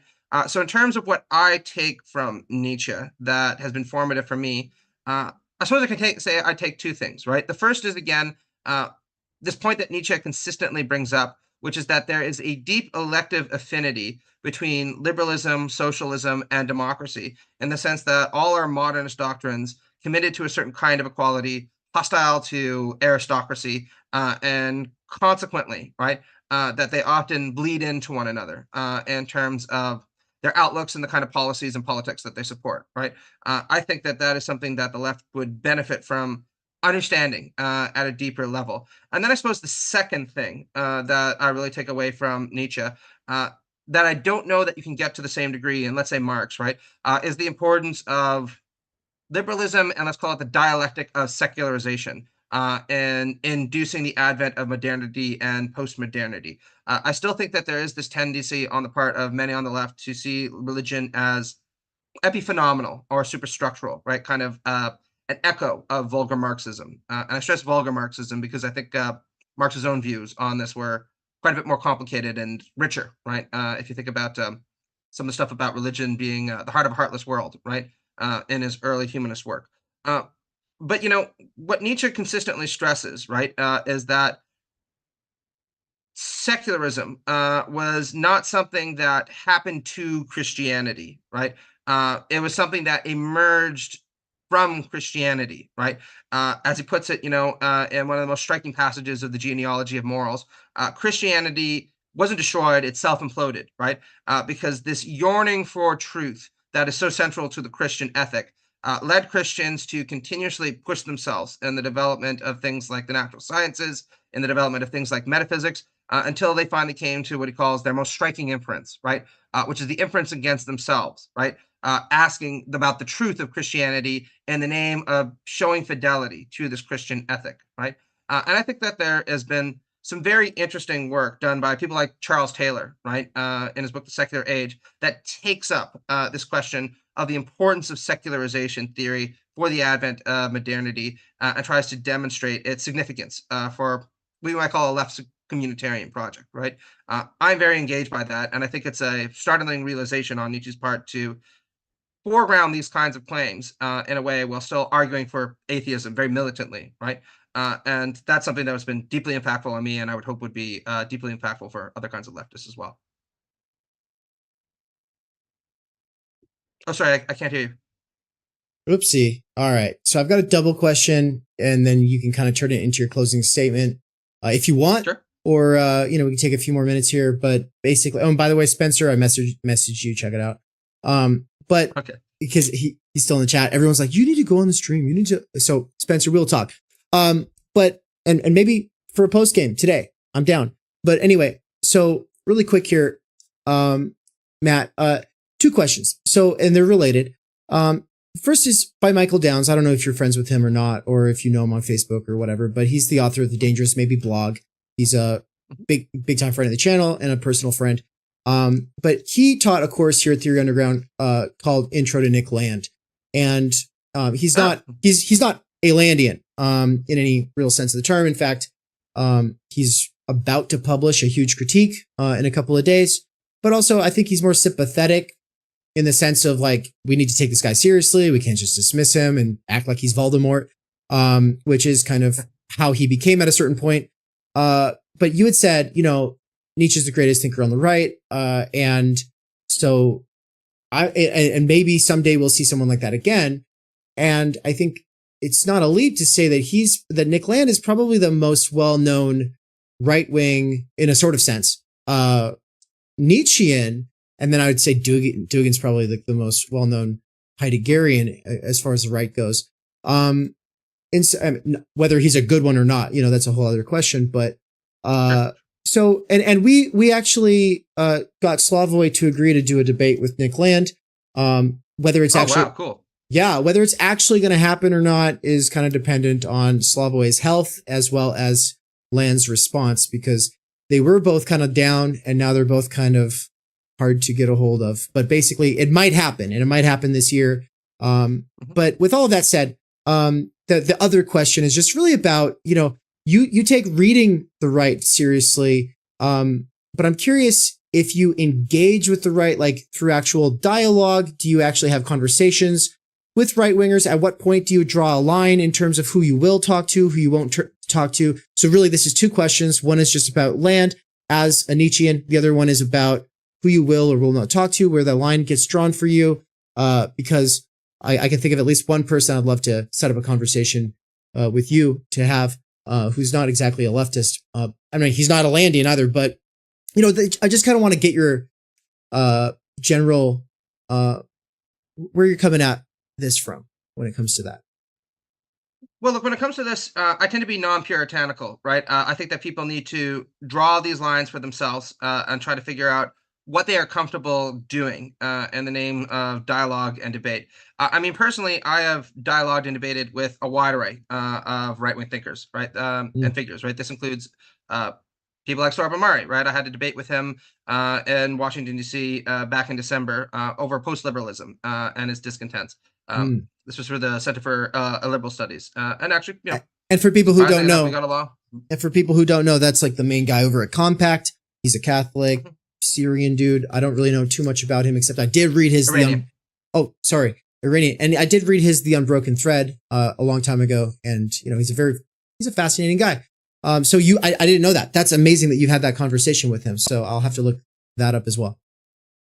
Yeah, and we had a lot of disagreements politically, naturally, but personally, we got along well. We're about the same age. We both smoked and both enjoy whiskey. That doesn't hurt, right? And so, kind of got pot or tobacco afterwards. Oh, tobacco, right? Okay. I mean, I'm not saying I would never say no to pot, right? But okay. During a debate, you don't really want to go in, super stoned, right? But sure. Yeah. So I had a debate last year with the Distributist, who's a self-described neo-reactionary, kind of a Chestertonian, but also somebody who's deeply impacted by Curtis Yarburn, Mitch Smallbug. Our debate was acrimonious, let's put it this way, but what's the way to put it? Acrimonious, but not unproductive, right? In the sense that we just kind of yelled past one another, right? We did delve into some pretty serious issues. And then I've had a debate with a variety of different libertarians since then, right? Including bloody heart libertarians, like left libertarians, like Matt Smolinski, that people can check out. That was actually very amiable, because it turns out that we agree about a lot. But I've also had debates with people on the libertarian right? Like Joran Brook for the Ayn Rand Institute, and people can check that out. So in terms of being willing to dialogue or debate the right, I'm certainly very open to that, right? And people can also check out some of my written debates with people like Ricardo Dicenza on Merriam-West, who is the author, basically a white nationalist of Canada in Decay. But where I draw the line, I think now, would be I would not have a debate with a white nationalist or fascist or anybody who espouses any kind of Nazi viewpoints, right? That would be a hard cutoff for me, because I'd be too profoundly contemptuous to engage in that debate. And I also do think that there's a serious problem with legitimating any of those viewpoints, right? Beyond that, obviously I have a lot of disagreements with many other people on the right. I think that they're basically wrong, and I think that the kind of policies they're trying to enact are unjust, but I'd probably be willing to debate them. Saying that, that's just a rule of thumb. I'd have to take that on a case-by-case basis, depending on who you presented me with. Sorry, can't hear you. And then as far as Lang goes? Nick Land? Yeah. Yeah, I mean, I'd probably debate like Nick Land, yeah. Oh, I just meant as a Nietzsche. Like, Oh, sorry. Oh, yeah. I have a confession to make. I have not actually spent that much time reading up on Nick's work, right? Last year, the main contemporary Nietzschean who I spent a lot of time with, and I would not advise that, was Bat, Bronze Age Pervert, right? So I wrote a long critique of him for Commonweal magazine, having gone through his thesis and Bronze Age Mindset and a couple of his other essays, right?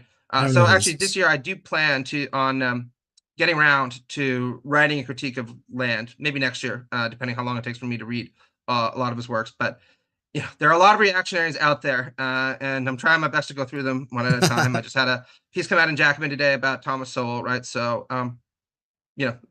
well, I apologize for those of you who are looking for my thoughts on Land. I wish I didn't disappoint you this way, but I'll do my best to get around to it sooner or later. Well, Mikey's the one who taught the course. He's the one who asked the question in the live chat here, so shout out to him.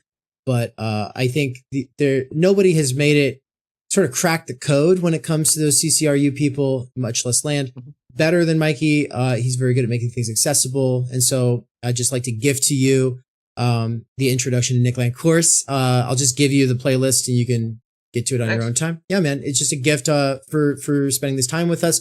And then once you have kind of gone down that rabbit hole, would love to bring you back for a follow-up, have Mikey on, introduce the two of you, and see how your respective critiques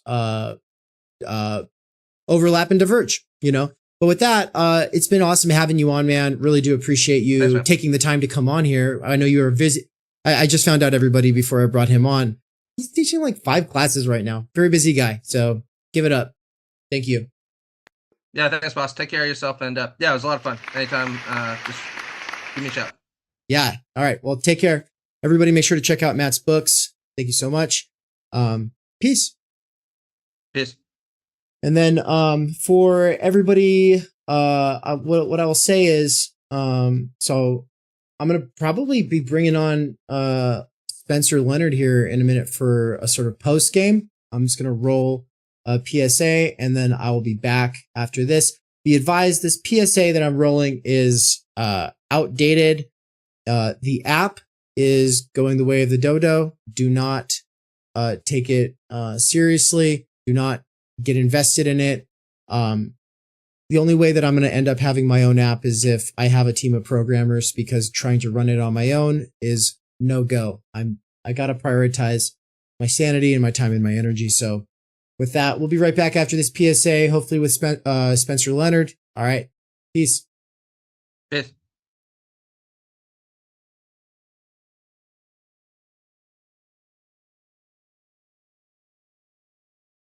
Thinking is super uncool, and that's why you should do it. It's just like almost anything that's like cool anymore. Yeah, it just sucks. And I think that's like what the underground movement has always been about, is just like seeing what's in the mainstream, being like, it ain't there, and kind of like cobbling something together, you know? And yeah, it's a little mismatched, but that's like its beauty. We cannot do direct revolution, but the only way to lay the foundation for it is to do what you are doing to move the underground. It's a theoretically correct title. Welcome to Theory Underground, where workers with earbuds can find genuine liberation from necessity. Research at Theory Underground focuses on what is most important for understanding our current situation: theory of the subject, capital, time-energy theory, critical media theory, CMT, and the most essential critiques necessary for understanding why the theory, ideology, and common sense of influencers left to right misses the mark. We bring primary texts from leading lights of diverse fields to bear on topical issues and works popular in our current world. Theory Underground is a publishing house as well as lecture course and social media platform. You've been reading Underground Theory. Yes. And Amazing book. I'm a publisher and an editor. I run a review of books. Literally, it's my living. This is the best edited collection I've ever read. Jesus Christ. Seriously. This is a little experiment in what I, David McCarricker, can pull off without relying on the academy or the algorithmic dictates of the attention economy. Usually a good edited collection has good essays, but you only want to read a few. Every essay makes me want to read the other essays because you have a vision. Everyone that you invited for a reason. You weren't some fake publicist. It's like, how so-and-so's a new book, have them on your show. No, you only talk to people because you've read shit by them, that you've thought about, that you think has value, even if you disagree.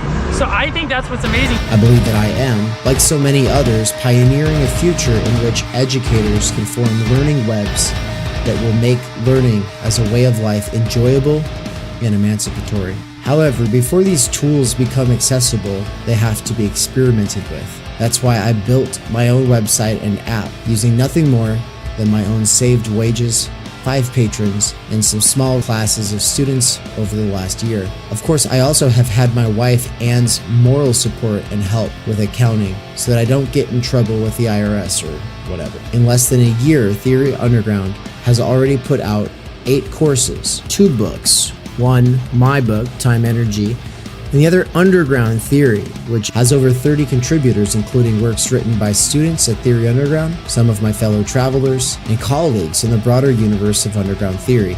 Beyond the books and courses, though, you will also find interviews, reading exegetical reaction sessions, and live weekly events for working class autodidacts, independent researchers, and renegade academics.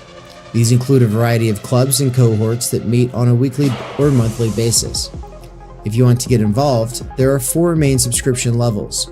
Think of it like a gym membership, but for your mind. The point is to make learning, practice, and theoretical comprehension a way of life. Support at this stage of the operation is more crucial than ever because my savings were used up over the last year of getting this established.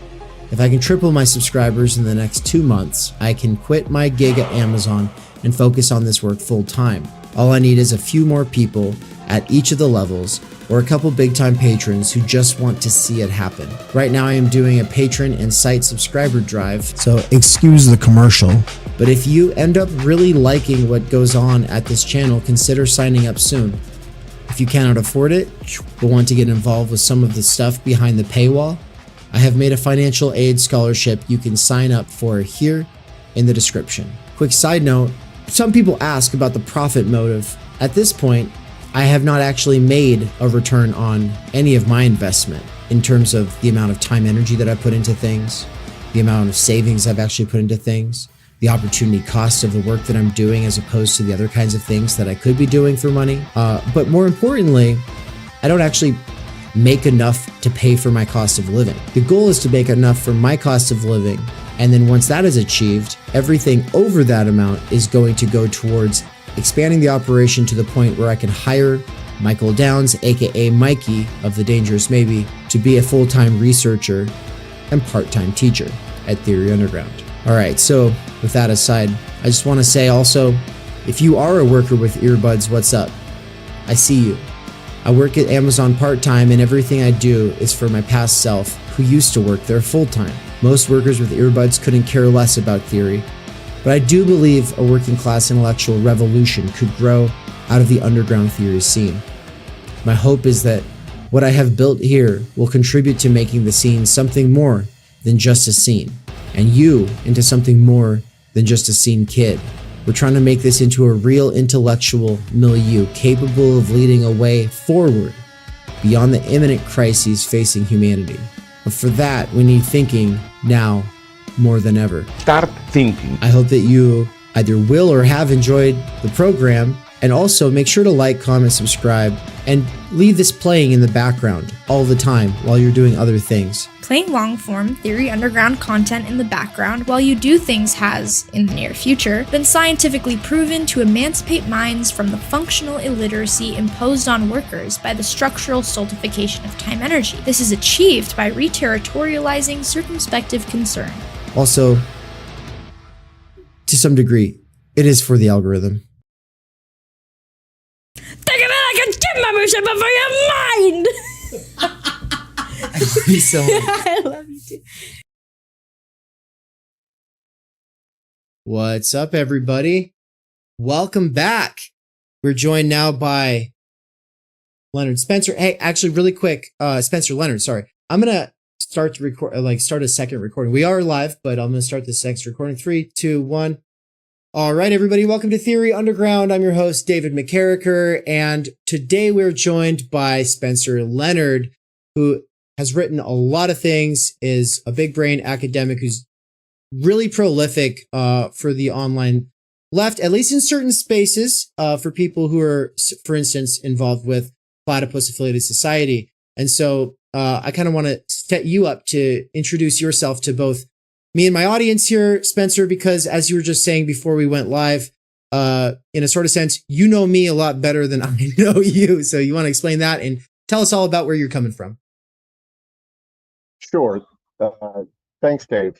I just want to say that, I make a point of not, turning down an invitation to talk, especially to any younger people. I'm a teacher. But I'm coming on here right after Matt spoke, and I wouldn't want to imply that I'm here to criticize him or whatever. I think, of course, he's wonderfully prolific and admirable. I don't. You describe me as a prolific writer and so forth. I'm really not. I don't write much. I dedicated a lot to platypus. I dedicate a lot to teaching. Together with Chris Catrone, I teach the teachers in platypus. And Chris and I are teacher friends, right? We've been friends in a sense in and through teaching. Even before Platypus, we were we were graduate student friends and teaching friends at the University of Chicago. We both taught together there, like across the hall from each other, as it were, for a long time, and talked a lot about about the ideas of Platypus for a long time together before Platypus was founded. I write occasionally. I was just taking a break from finalizing the Platypus Review Reader Volume 2. So I write things like that, put together, I edit and put together the material that we've produced. And unlike Chris or Matt, I'm not like a philosopher, to the extent that, any kind of academic training matters, which I think you and your channel rightly recognize it kind of doesn't. You need teachers and you need syllabi, but there needs to be intergenerational transmission of ideas, but none of that has to do with academia per se, which is pretty rotten. But I like those two. I went to graduate school and got a PhD. I'm a historian of South Asia. I'm a Marxist. That's why I care about these ideas. And I'm also, like a lot of people, I like great philosophers. I don't like second-rate philosophers. My life, there's a lot to learn, other than philosophy, especially if you're a Marxist. You need to understand history. You need to understand politics. You need to understand a lot of stuff, other than, what a bunch of second-rate, late 20th century American university-based philosophers said. But, Nietzsche's on that list of really important books. And I'm just, to the extent that I was there on the chat and carrying on, I just feel like there's Sordo, Daniel Tutt, and to a degree Matt, though Matt's different and perhaps saving grace is that he's really in touch with the liberal tradition, which I think is a real asset for him. It's going to be it'll serve him well in the long life of the mind. They're all adopting this neo-Lukácsian trashing of Nietzsche. And one of the things I was trying to push him on was, in effect, is the political distinction between left and right prior to the question of the method of thought? And so that first question that you graciously read out, I was raising the issue of, what's more important, like what people explicitly say, like I hate anarchists, I hate socialists, I hate the working class, which I think you have to learn to read Nietzsche to understand what he means by that. I think you need to learn to read Marx to understand that, he says the same thing, in a certain sense, right? He's a critic of all of those things. Right, if you want to, he might say the word hate. Right, Nietzsche is a different kind of rhetorician, but that's why I was saying thing like, what about Nietzsche's negative dialectic?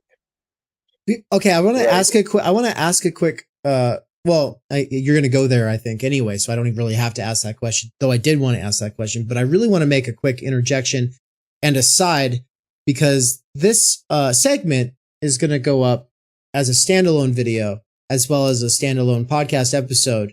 And so for the people who are not watching it when it's happening live on March 7th, 2024, but for people who are listening to this in the future, context really quick. We are just coming out of a stream with Matt McManus. It was the first time that I met him. as well as the first time that we really had a conversation about the political nature of Nietzsche and Heidegger. And of course, the reason that I'd reached out to him was because I just finished teaching this course on being in time.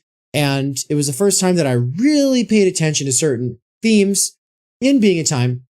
And of course, just quick side note, I mean, people can go watch that conversation on their own, but I don't even get into this in that conversation. I'm not for the sort of reading him to dismiss him, reading him to be like, see, right winger, bye-bye, which is a way that people read him. But I'm also not for reading him outside of his historical context. And so reading him in the context, reading Being in Time specifically in the context of the 1920s, and as a German and as someone who thinks, who really cares about the survival of Germany and the kinds of political assumptions that go into his thoughts about what that requires. That is how, it's not how, it's part of how we read Being in Time in the Theory Underground course on that topic. And so anyway, Matt McManus was awesome. We just had him on, and Spencer was in the live chat throughout that conversation. And that was awesome because it's the first time I think that I've seen you in one of the live chats. But of course, we've been Facebook friends for a long time. And I know that you're a friend of Chris Catrone's. And so several people, including Weird Solowski, were in the chat saying, yeah, Spencer, you should go on Theory Underground. That would be so cool. And I was just kind of like hyped up because I was in the mood for a conversation anyway. I mean, Matt McManus was awesome. And he's just, can we, second aside, I know this is like 3 asides later, but the guy talks faster than Ben Shapiro or Destiny combined. Like that guy is just like, and I was like, I'm doing pretty good keeping up with him. I think I can follow.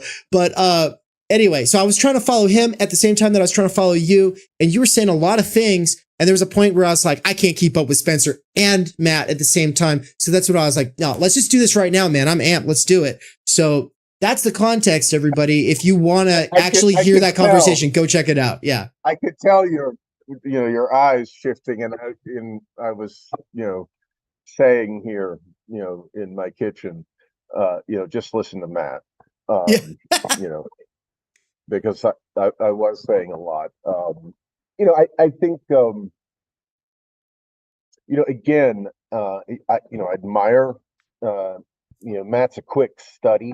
He reads a lot, and, you can see it in the way he talks, right?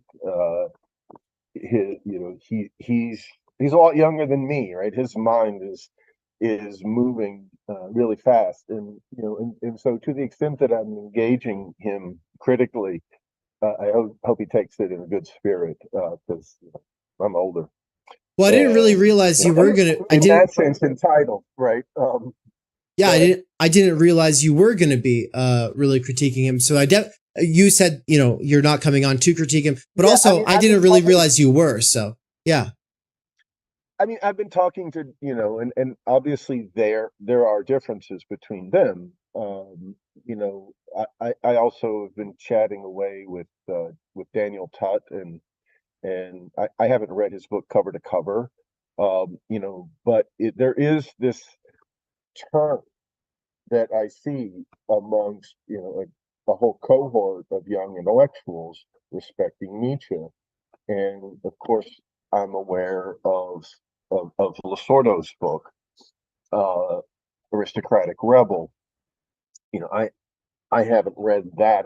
All of it's inspiring me to. Oh, you haven't read that? I have not read. I've read Lasordo on liberalism, and quite frankly, I really don't like him. I think he's just absolutely wretched Stalinist thinker. And everything that he.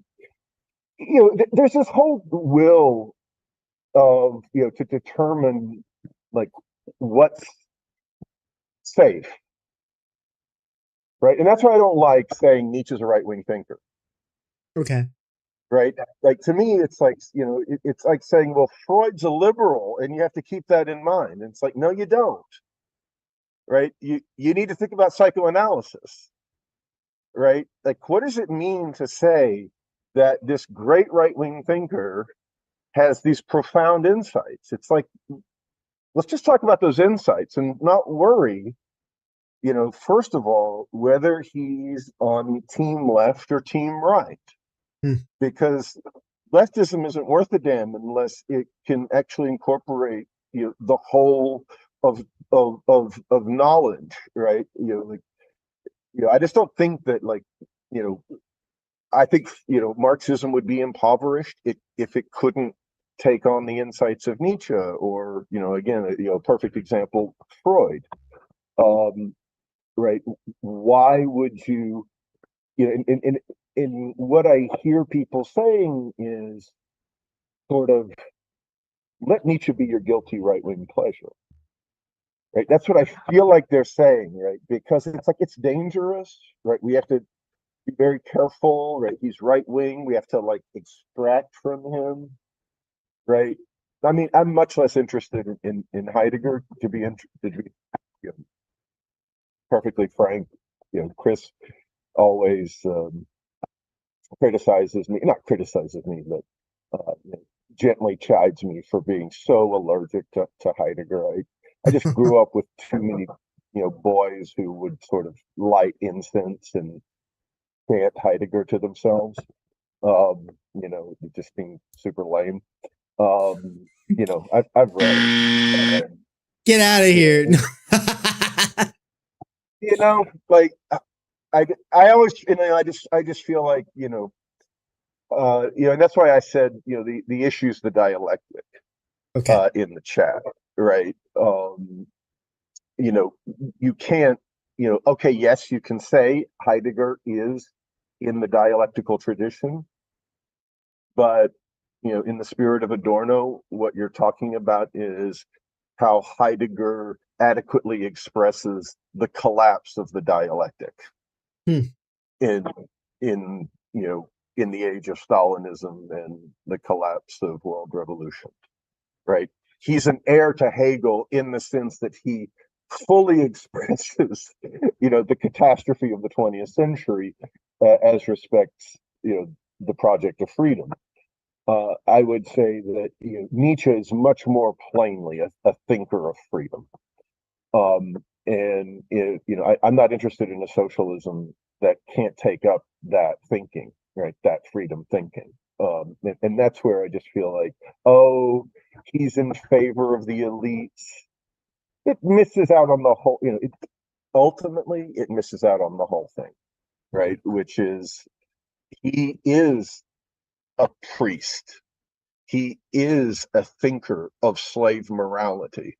He is aligned with democracy and anarchism as the fate of his time, right? He is talking Nietzsche, right? Okay. Nietzsche is not to just say it's well, there's always been the right and he's over there. No, he's talking about the Selbstaufhebung, the self-sublation of this society, right? And that's where I would, that's where what I'm calling the negative dialectics, right? The dialectical critique of the dialectic, right? That's Nietzsche's project, and that's where the real dialogue with Marxism is.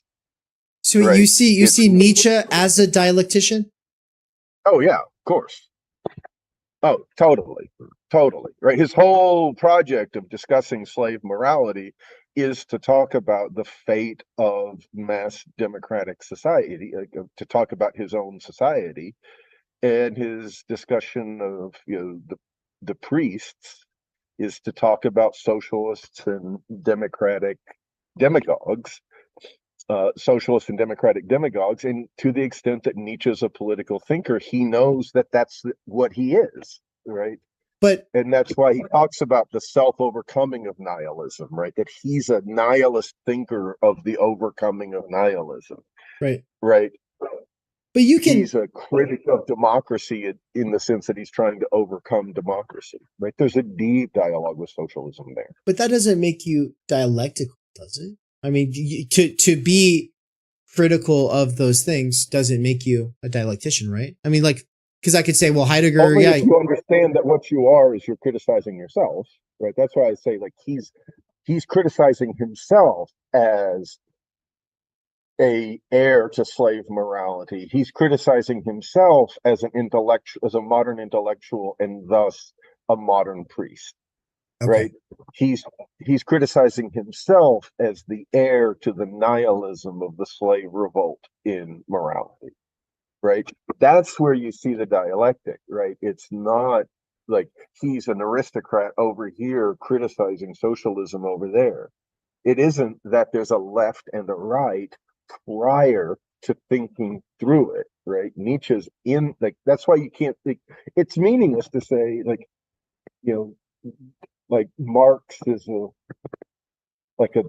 socialist, right? It's like, yeah, that's not why you're interested in Marx. You're interested in Marx because he's a critic of socialism. Right. You know? Right. Well, at least I am, but I think a lot of people maybe not. Right. So, I mean, you're right. I am. Yes. Like, in that sense, like, you Marx end up in this Stalinist world where people will say, well, look what socialism gave us. It gave us the weekend and it gave us the 40-hour work week. And, you know, we're all socialists. Right. Right. And Marx is like, no, right? No, we've failed at the task that we set ourselves in socialism, which was the self-abolition of the proletariat and of the socialist project itself. Right? Like, that's what you need Marx for. Otherwise, you're just left with, quite frankly, this Stalinist affirmative vision of the present. So then, right? I use this quote in the afterword to my Time Energy book. So I want to read it out because to me it's like, so I haven't read all of Lizardo's book. I mean, for those who don't know, Nietzsche, the Aristocratic Rebel, it's like, 100 feet thick. It's a tome. It's a big one. But I did quote mine it in that sort of sense where you just look up certain search terms and then read the pages around those search terms. And then I did also like read the introductions through the first few chapters to kind of get the vibe. But the main thread I was following through, and I was doing this with Nance, and maybe I'll post this eventually. I keep forgetting to post it. But basically, we were just reading through on the topic of otium, because when I first read Lizardo, I wasn't thinking of him as like a serious contribution to time energy theory. Anybody who thinks about leisure is presupposing what I'm calling time energy. And so, because it's the precondition for leisure. Now, just because they presuppose it doesn't mean that they have a conception of it or really, get it. But it made me think about Nietzsche in this whole new way. And so then I had, and I think it was Tut that got me thinking about Nietzsche as a thinker of, like, this big thinker of otium. And I was like, really? Because I've read a bunch of his stuff and I wasn't paying attention because I didn't know what that word meant. And by the way, for those who don't know, it means leisure time. And so I had as I was saying, the first time I was reading Nietzsche, the Aristocratic Rebel, I was not really paying attention to that. And then because of Tut, I went back to it and I went and I was just looking for every instance of otium and leisure. And there are so many receipts, there's so many receipts where this is arguably like a really essential thread for Nietzsche throughout his whole life. And this quote right here is particularly damning and it's actually something that somebody in the chat was referencing when I forget the name of the person in the chat who said something like, do the people who talk a lot about settler colonialism ever think about Nietzsche when he said blah, blah, blah, blah, blah? Well, I'm about to read that quote because it is in my afterwards. So here it goes. I say, if the need for and the refinement of us, no, this is just the direct quote. If the need for and the refinement of a superior culture penetrates the working class, it can no longer do that work without suffering disproportionately. A worker thus developed aspires to otium and does not ask for a lightening of labor, but for liberation from it, as in to impose its burden on another. One could perhaps think of satisfying his desires and massively introducing barbaric Asian and African populations so that the civilized world continues to use the services of the uncivilized world, and thus non-culture would be considered precisely to be a sort of corvée, which is I had to look that word up, but it's just like the sort of tax that serfs paid to the feudal lord.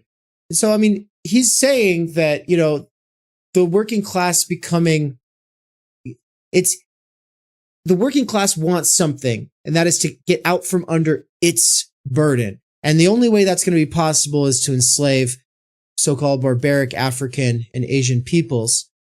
And this kind of goes along with this idea that Nietzsche's genuinely concerned that the levelers are going to make it so that people like him don't get to have their otium.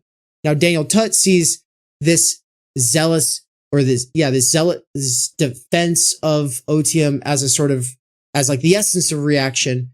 And my position is, well, but what if Nietzsche's right? What if the result of the levelers really is to take away the leisure time of the few so that nobody has it? Then I don't blame Nietzsche. And ultimately, hey, I'm glad that some people have it. Better some people have it than no people have it. That was, I mean, I'm a working person who's basically just it'd be nice if it'd be nice if the ruling classes, you know, made use of all their leisure time, right? They're obviously a highly decadent class, and they produce, you know, little in the way of art or beauty in a way that, you know, wasn't true of leisure classes in the past. 100%. I don't, you know, these are obviously like the you know, we live in, you know, look, let me make one thing very clear. Yeah. Nietzsche is not a political thinker in the sense that he is irresponsible, right? He is not writing in a way that is in any way considering how his work is going to be received, right? He's writing for himself and a coterie of, you know, bohemian intellectuals.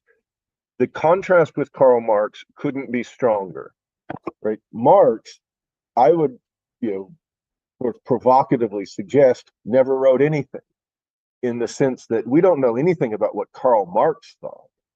We know what this person whose intellect was wholly subordinated to the immanent dialectical critique of socialism thought, right? In other words, he was commissioned by socialism to criticize it, right? Like, you could think, you know, you can read the 1844 manuscripts where he calls communism a dogmatic abstraction and lays out a critique of exactly the kind of leveling impulse in the working class that you were just talking about, where he talks about how the working class would want to destroy even like the beauty that is produced by this society, right?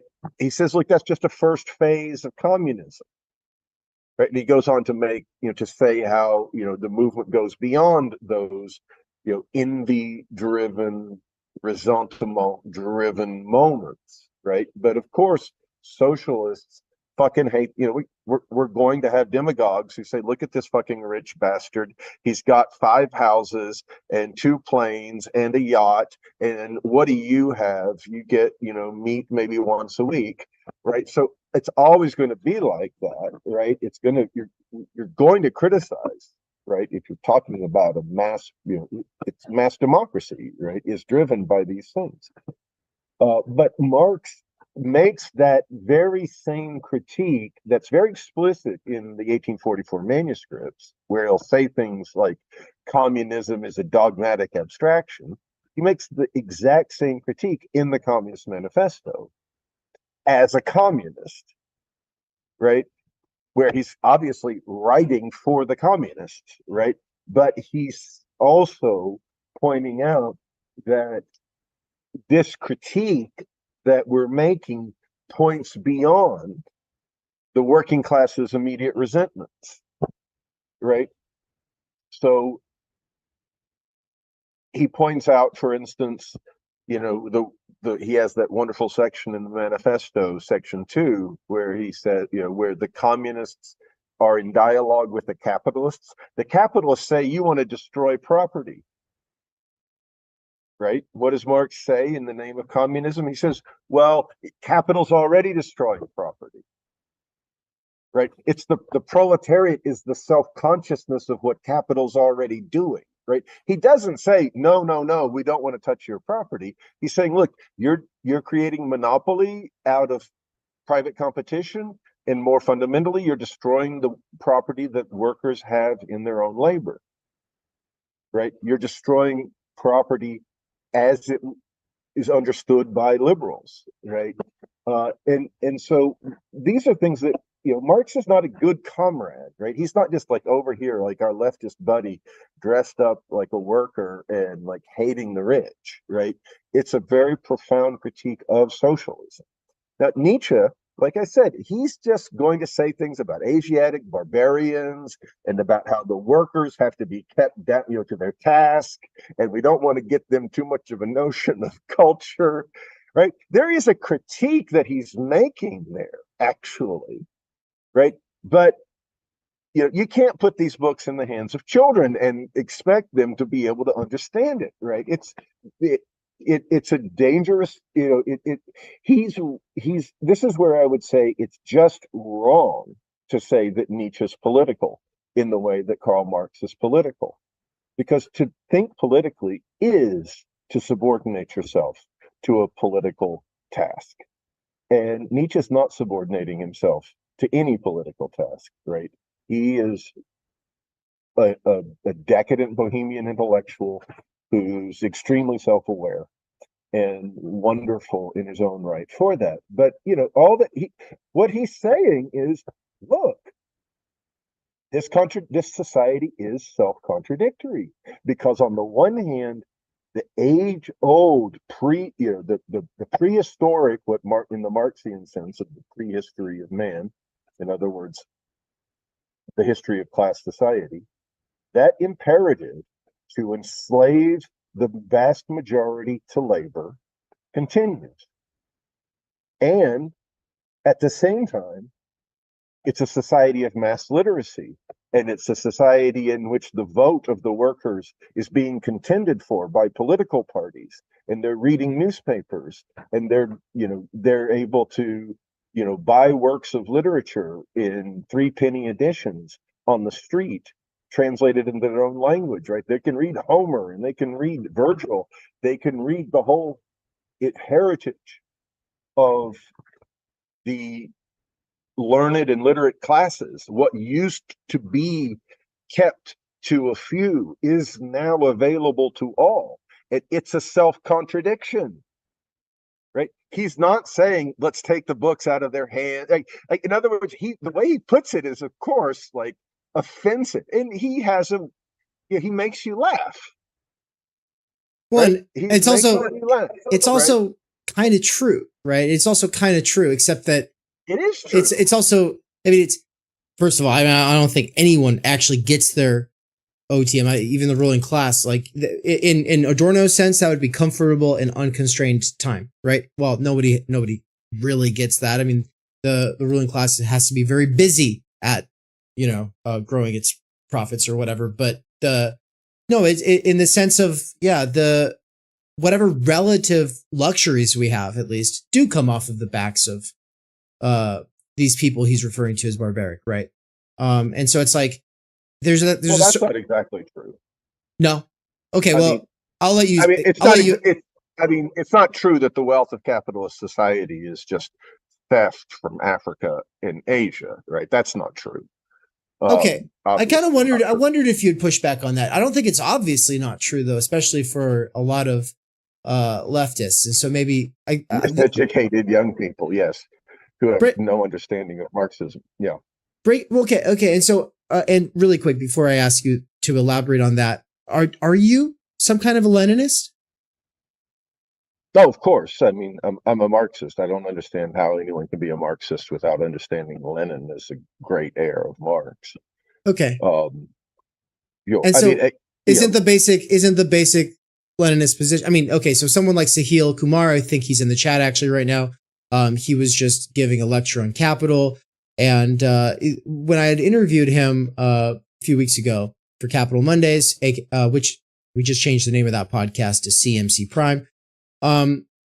He's from India, and that's important because a lot of people, not just from India, but also just a lot of people on the left would say Sure. that in a sort of sense, it's not even a capitalist country, or that, that the post-colonial struggle is its main thing. And one of his sort of, I don't want to overcharacterize his or mischaracterize his position, but he kind of has a problem with the Leninist position on imperialism being the highest stage of capitalism, and thinks that can kind of mislead the struggle here. And maybe you think that, but I want to set you up to kind of how do you as a Leninist then think that that the first world or the developed world is not off the backs of especially Africa? Well, I mean, I should say, what I am professionally is I'm a South Asian historian and thus a historian of colonialism. And I'd be happy to meet Sahil. I learned a lot of my Marxism in India. Okay, cool. And I spent a lot of my life in India. The plunder and looting has been going on for thousands of years. Taking an ingot of gold from one place to another is as far as social history is concerned, irrelevant. The great criticism of colonialism historically is that of Adam Smith. Of course, all of these things go back to the Enlightenment, right? All of these things go back to the roots, what's falsely called liberalism. It's not an ism in the Enlightenment, right? It's just liberal thought, bourgeois thought. And the criticism is not that colonialism's introducing capitalism, it's that colonialism is obstructing capitalism, right? In the sense of bourgeois society. Capitalism is a sloppy way of putting it, but I'm trying to communicate Adam Smith's understanding of a society based in freedom and the free participation of individuals in cooperation. Something like the East India Company is an obstacle to that, right? It's an obstacle to the deeper interfusion of peoples and the exchange of the products of their labor. It's an obstacle to free speech. It's, of course, very deliberately, the British Empire is there to make sure Asia doesn't hear about the French Revolution, right? Mm. That's what it's there to do. It's not there to westernize. Young people know nothing about this history. They don't know anything about it because they read crap books like Settlers, and they think that Maoism is the only account of these things, right? That they go and read Samir Amin and they think they have learned something, and they haven't, right? I don't know what Sahil thinks. I have no idea. I know that you did a stream with him about the Indian left, and I put it on my playlist, but I haven't listened to it yet. I think he would probably. I think he would probably be pretty sympathetic to your position, and now I definitely want to introduce the two of you. And I definitely, you're right. Not only does the young today not know this history, I don't think. Well, I definitely don't. And I read like half of Settlers, I think, back in 2020, and I remember just being like disgusted. I was totally disgusted because I'm like working class all the way. Of course, I think my position has become a lot more black-pilled in that regard. But no, I mean, I see that Settlers book is like I'll say it this way. I'll say it this way. It's better than the young people today, right? But it's a big red flag when a person's leading with "you should read Settlers," right? Because that person is probably not going to see me as a human being. They see me as white skin, oppression, end of story. And it's just like I can't. More importantly, I can't communicate with a person. Democrat. Yeah. Right, that person is a Democrat, right? They are in favor of capitalism. Like, that is the bottom line, right? Like, we shouldn't obscure these matters. right? Just like saying socialism isn't on the agenda in India means you're in favor of capitalism in India. That's what it means, right? If you're in favor of Mao's block of four classes because India isn't really capitalist, India's as capitalist as it's gonna fucking get. No, right? that is Sahil's position. Yeah. The point is that the peripheral world is not going to save us, right? It's great to have comrades in India, and we want to do everything we can to facilitate the development of the left there. It's in an extremely abject condition. But the interesting thing about young people, unlike mine and Chris's generation, is that they have thought about socialism in America, and that's what we need to think about. That would be the most important thing. Socialism in America is a fundamental question for every poor peasant woman who has to drug her child on the side of a field in order to cut sugar cane because to put her child to sleep so she can go and work, right? Which is very common in India, right? In other words, the poorest of the poor in India need a socialist party in the United States. That's what they fucking need, right? They need socialism in the West, in the core of capitalism. When Chris and I were young, the revolution was everywhere else, right? Arguably, it still is. Arguably, it still is for the online left, and I would say the left in general. For a lot of idiots, right? For a lot of people who want to abdicate, because that's what it's about. They want to abdicate the fundamental task, right?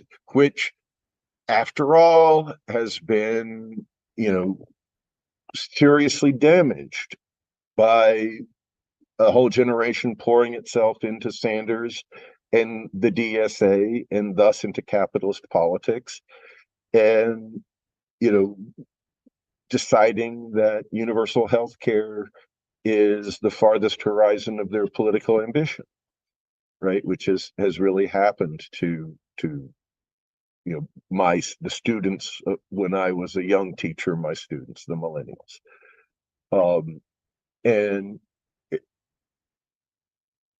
We see this neo-Stalinist return. As for Lenin, Lenin is making, first of all, people don't even know what he means.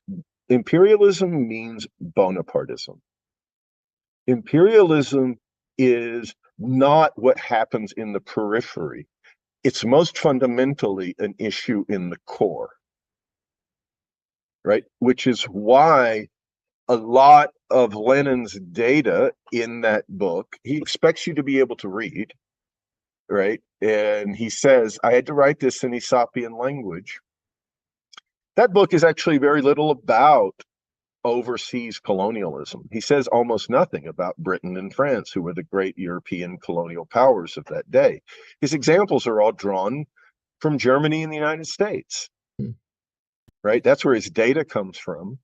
And he's critical of the great English anti-colonial thinker of his day, J.A. Hobson, right? It's a critique of Hilferding and Hobson.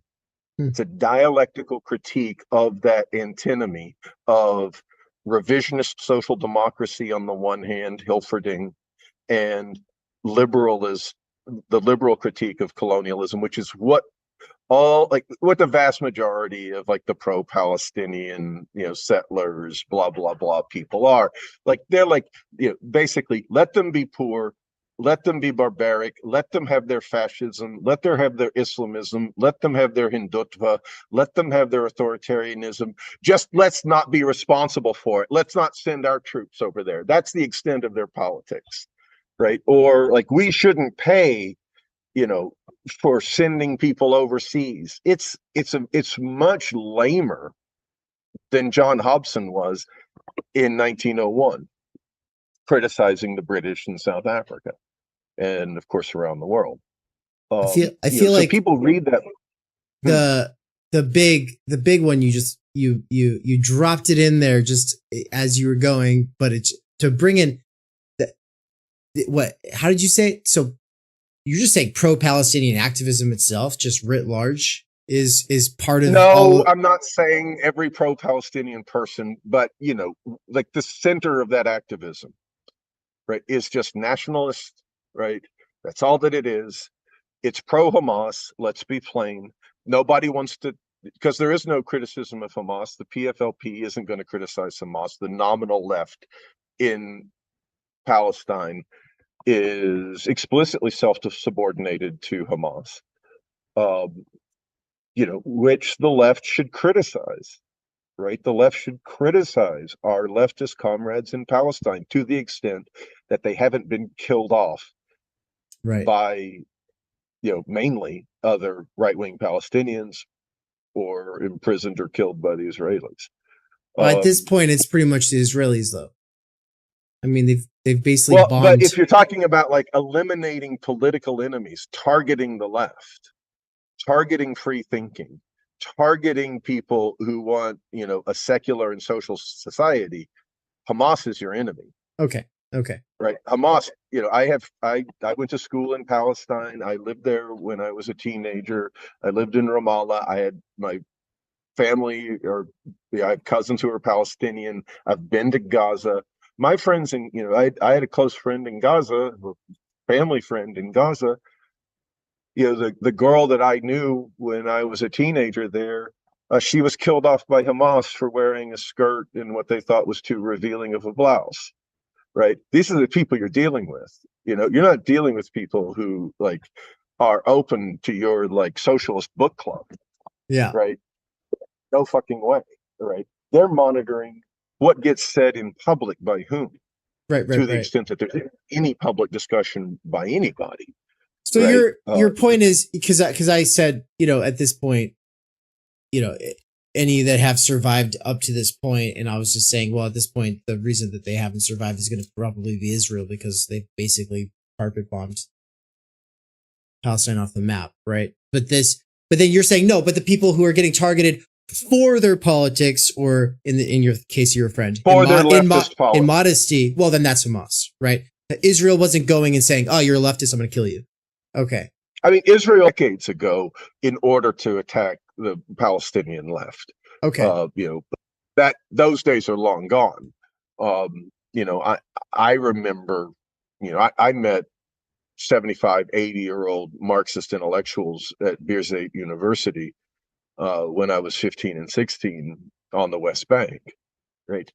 In other words, there was a Marxist left, there were Marxist intellectuals, right? And that's very largely gone in Palestine, and it's not just because of Israeli bombs. That's all I'm trying to say. Okay, I just raised that point because I thought it deserved clarification, because obviously I'm trying to say about the Palestinian question is that it's a distraction, right, that people are using to avoid confrontation with the historical helplessness that they confront. Right. And this is, I'll just say, I want to set you up with a question, sort of, but also just I want to let the audience know that I don't normally talk about this kind of stuff on the channel, but maybe it comes through in some of the stuff I've done, especially with CMC Prime or Capital Mondays. But I have had ongoing disagreements in the background with various people, including a couple of my subscribers who are students and fellow travelers, as well as, I would say, Tony from the channel One Dime, about the significance of the United States as opposed to what Spencer's talking about as these this kind of activism that's just yes, we just must uplift X, Y, or Z national liberation movement, and my position's just been we're that's where the new left set itself up and died. And now it's just a sad simulacrum of that, repeating itself out through social media, and I don't really see a way forward beyond it. And here's the thing. It's I just want you to know that Mikey and I both 100% agree with you as far as any real change is going to come from the United States. And here's the thing. Maybe that's not true.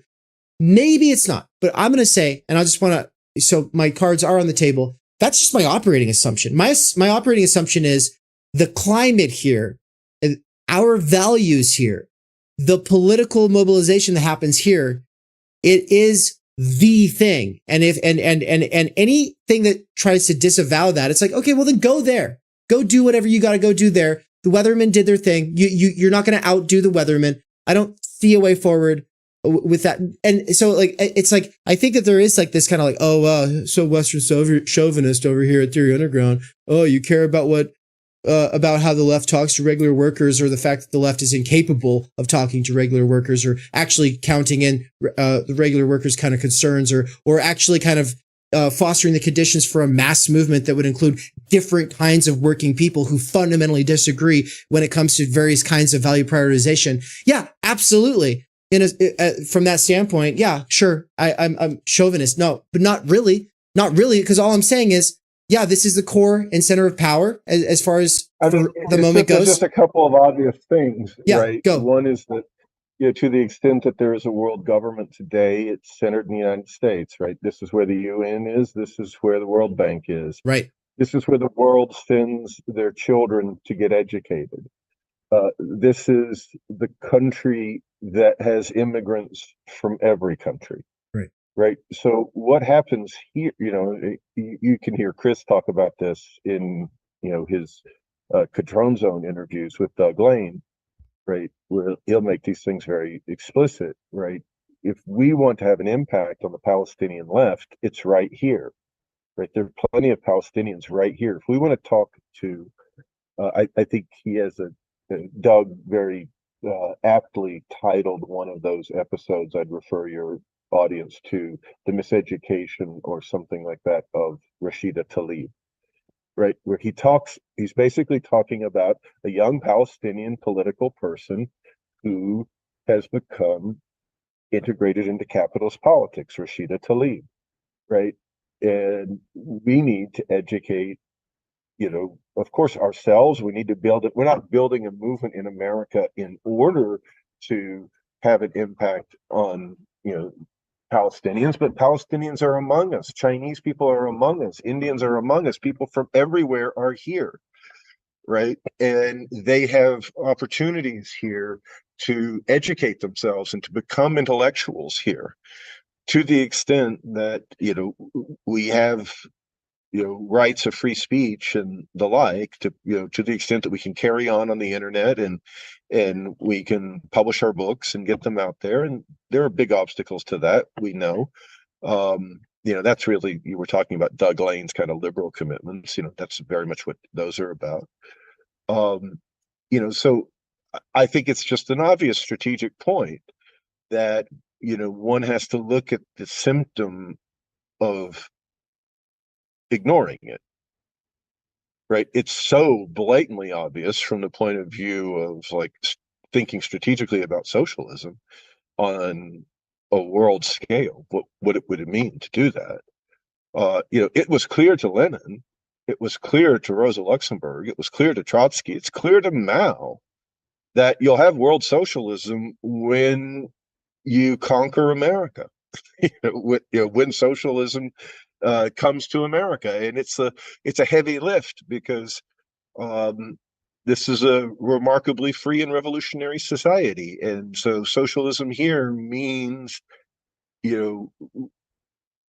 rising to the level of and subsuming the bourgeois revolution, right at its most radical, at its most fundamental, right? I would add one thing. I would add one thing that would also be necessary, and that's that you all smash that like button, because it's kind of crazy that this has 10 likes, but I've had a steady 30 people for the last 3 hours. And I know there's a rotating door, so a lot of you are coming and going, but I just want people who are watching this now or getting caught up on the live side, not you people in the future, to like this, because otherwise the algorithm won't show it to other people. Okay. But with that aside, I am kind of cutting you off, but I also want to just say, okay, we've got at least another 20 minutes, and I want to let you finish your line of thought here, Spencer.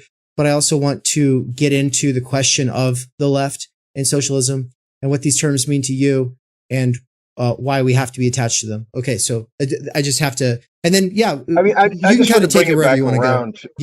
Yeah.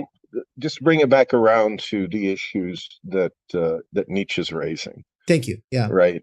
That, you know, he's not wrong to point to the exploitation of the urban working classes in the core of capitalism. He's not wrong, right? That is where the wealth of capitalism is produced, right? That is where surplus value is extracted, right?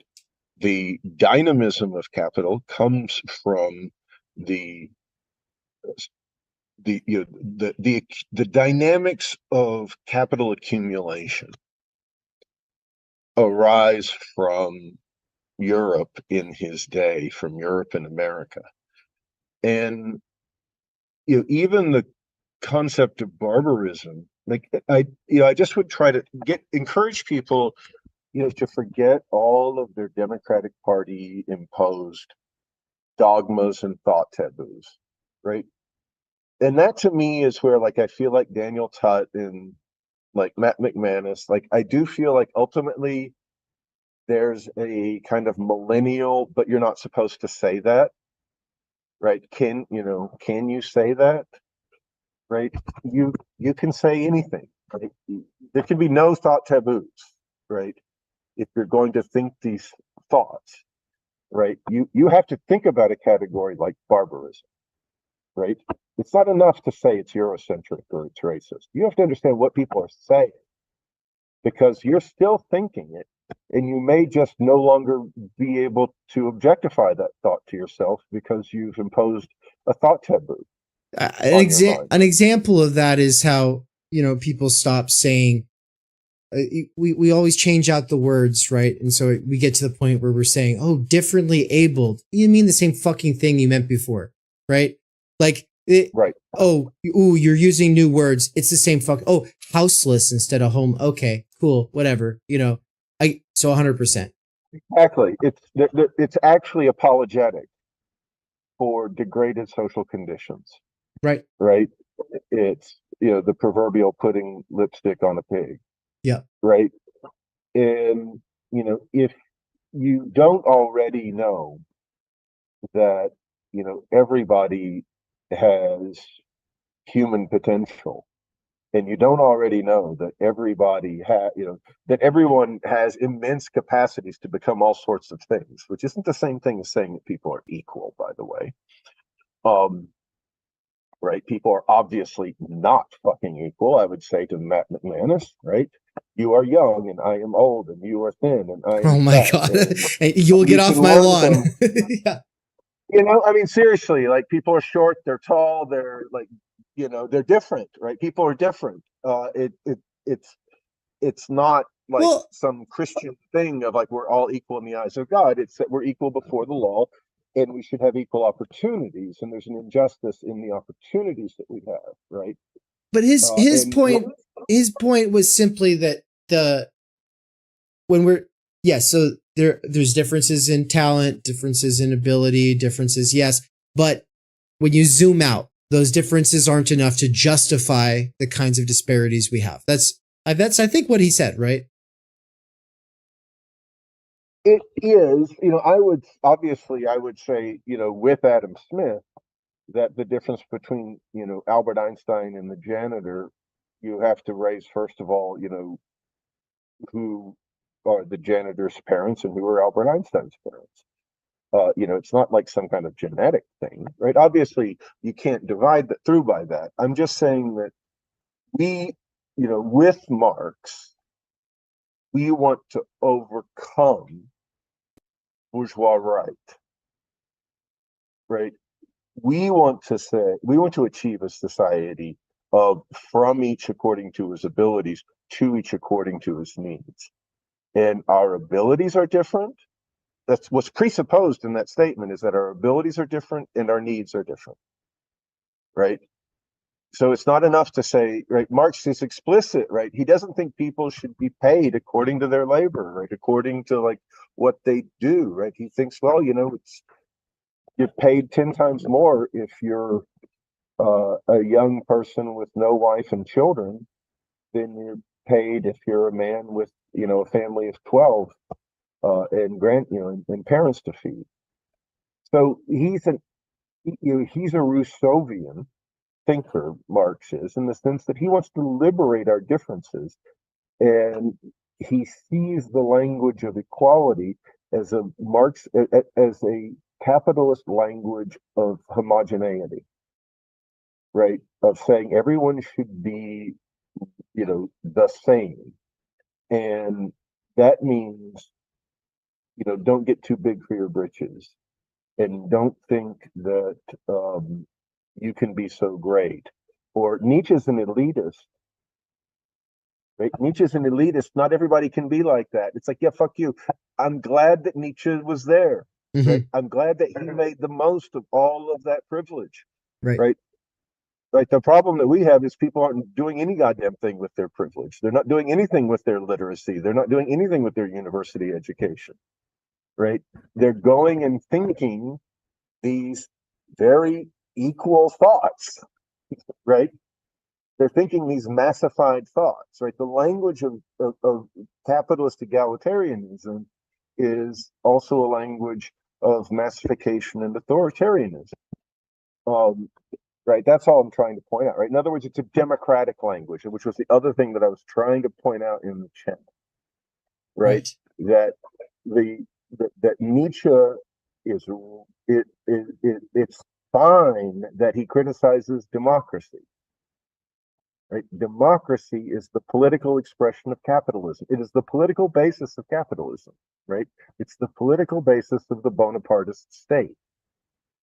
This is Marxism 101. If people would read, I mean, it's nice to read Capital. I know you're reading Capital, but Marxism 101 is we have to take state power and institute the dictatorship of the proletariat.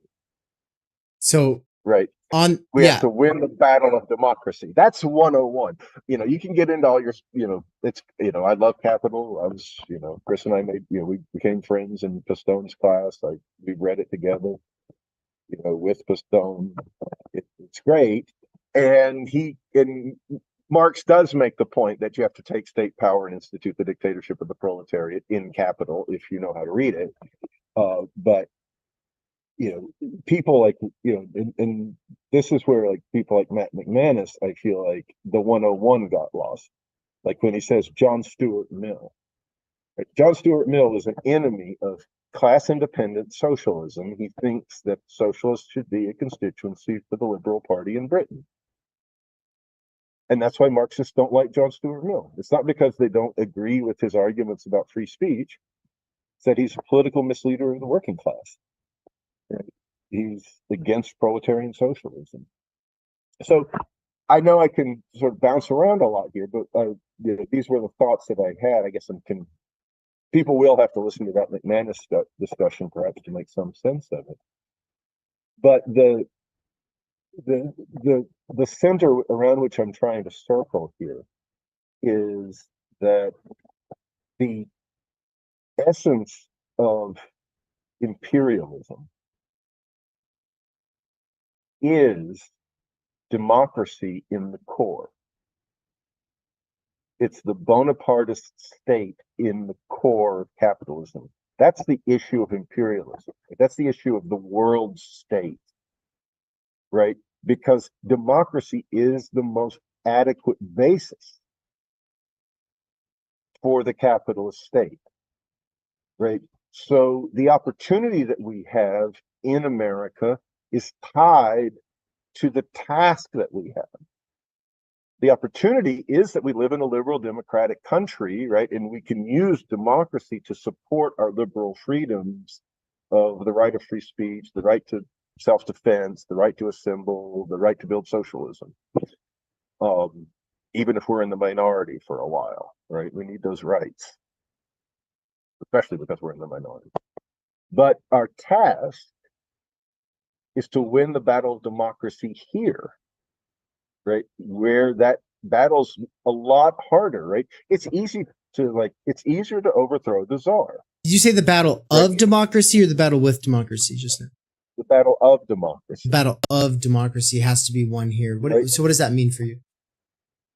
Well, I mean that the democratic basis of the world state is deepest in the United States. That's why the institutions of world governance are here. Right? That's why the US dollar plays the role that it does. That's why the US government has the legitimacy that it does. Because democracy is deeply rooted in the United States. In that sense, capitalism is deeply rooted in the United States, right? Through 1776 and 1863, we have built this monumentally revolutionary society, right? And that society, that's why I say it's the heaviest lift, right? It's one thing to overthrow the czar, right? It's quite another to say, in order to save democracy, the working class has to come to power and ultimately overcome democracy and the state altogether. Right? That's like, in order to fulfill 1776 and to fulfill 1863, we have to get beyond a society of free labor and democracy altogether to achieve a society of the free association of individuals without bodies of armed men coercing us at all. Right? In other words, without, with the state having withered away. Right? You make that argument here, and arguably you've won the world. Right. Because, when people, like in the end, right, Europe is still struggling to be like America politically. Right? They're banning pro-Palestinian marches in France and Germany today. Right? It's outrageous. Yeah, it's completely outrageous. Obviously, I'm pro-Palestinian in that sense, right? Got to be able to, to demonstrate in favor of people's rights. Obviously, there's an issue there. I don't think that the left begins to get a handle on it. But saying that you can't do it, right? Saying that, obviously, saying you can't talk about COVID, saying, all the things we shouldn't say, we don't get the stream demonetized or whatever, right? All of those fucking things we have to be able to say, and we're going to vindicate those rights. If there was a left in the United States, it would have to start by vindicating those rights here, in the name of, guess what, the U.S. Constitution. And so that is a way that you would agree then with both Doug Lane and McManus, right? Is that those basic liberal freedoms do have to be asserted and defended. So you would all agree on that. I would just say that I'm speaking with the history of socialism. Right? Karl Marx knows this. Friedrich Engels knows this. Lenin knows this. Right? Okay, yeah, sure, Matt McManus might be arguing this, or Doug Lane might be arguing this, right? But Engels says very clearly to LaSalle, or to the LaSallians, don't trade one liberal freedom for universal suffrage. Don't accept Bismarck curtailing your liberal rights in any way in order to gain the vote. Because to build socialism, you don't really need the vote, but you definitely need your rights. Well, and both. I mean, if you do have the vote, you're just using it for reasons that people don't understand, right? You're using it to, like, as Engels would say, to gauge your strength and things like that. You're not using it to win the presidency or whatever Sanders' illusion. All right, so I have a couple things to say and basically two final questions. Now, the first thing I'll say is a segue into the first question. And that's just that Chris Catrone is teaching Marxism 101. So you'd said people need their Marxism 101. He will be teaching Marxism 101 at Theory Underground in October. So, get involved if you want that. And the thing is where I'm coming from, I don't care if Marxism turns out to be correct or the solution as much as I care about, look, I want to do theory so that I can understand the world situation to the best of my ability. And I think that the people who get involved here also do. And insofar as Marxism is one of the most important attempts to understand and change the world, we have to understand it. And if we're going to have a conversation with one another, everybody, you want to have some kind of a shared referent. And at least, even if you have a different interpretation on it, you got to at least have a couple of the interpretations on the table. And the Catrone interpretation of Marxism 101 is going to, for the next 50 years, at least here at Theory Underground, be an essential referent. And so a prerequisite in that sense. And it sounds like the two of you have been at this for, since before Platypus. So for those who don't know, Platypus Affiliated Society has been around for a long time, at least in my mind. I mean, for you, it's not that long, but they've been around since before I was really politically aware. Chris and I met and started talking about these things 25 years ago. Yeah, 25 years ago. And so, and for those who don't know, Platypus Affiliated Society is a place for people who are usually somewhat disillusioned with the left today, but also usually committed to some idea of the left to congregate and read and discuss key thinkers from that history. And its slogan is, "The left is dead, long live the left." Now, if I could just jump in here a little bit. Whoa. I'm setting you up. Please. I'm setting you up. Sure. No. Yeah. So that's my little, I'm just filling in everybody as far as the sort of rough sketch here. But I've had plenty of interviews with Chris, plenty of conversations. We've had our disagreements. But I look up to him. And so anyway, the questions, the two questions, one is going to be on the question of the left, and the other one is going to be on your intellectual development and origin story, because somebody in the chat had mentioned that you trained under people like Rorty and other people, and there was a list of names, and then you mentioned Pistone, who I have respect for, especially, well, I don't know about his politics, but at least I do love this book right here, which is Time, Labor, and Social Domination. But with that said, let's do the first question before we get to your origin story, since you are introducing yourself here to us. But the question of the left. So if the left is dead, long live the left is the slogan of Platypus. My whole thing has been since kind of day one, as far as turning my attention towards Platypus. So just because it's dead doesn't necessarily mean it has to be brought back, or that if it was brought back, it would look the same, or that it would even use this term left, right? This is a historically contingent and very noxious kind of word. And obviously, you all, not just you, but also not just Platypus, but really everybody who associates with this word left spends a lot of time arguing about what the left really is.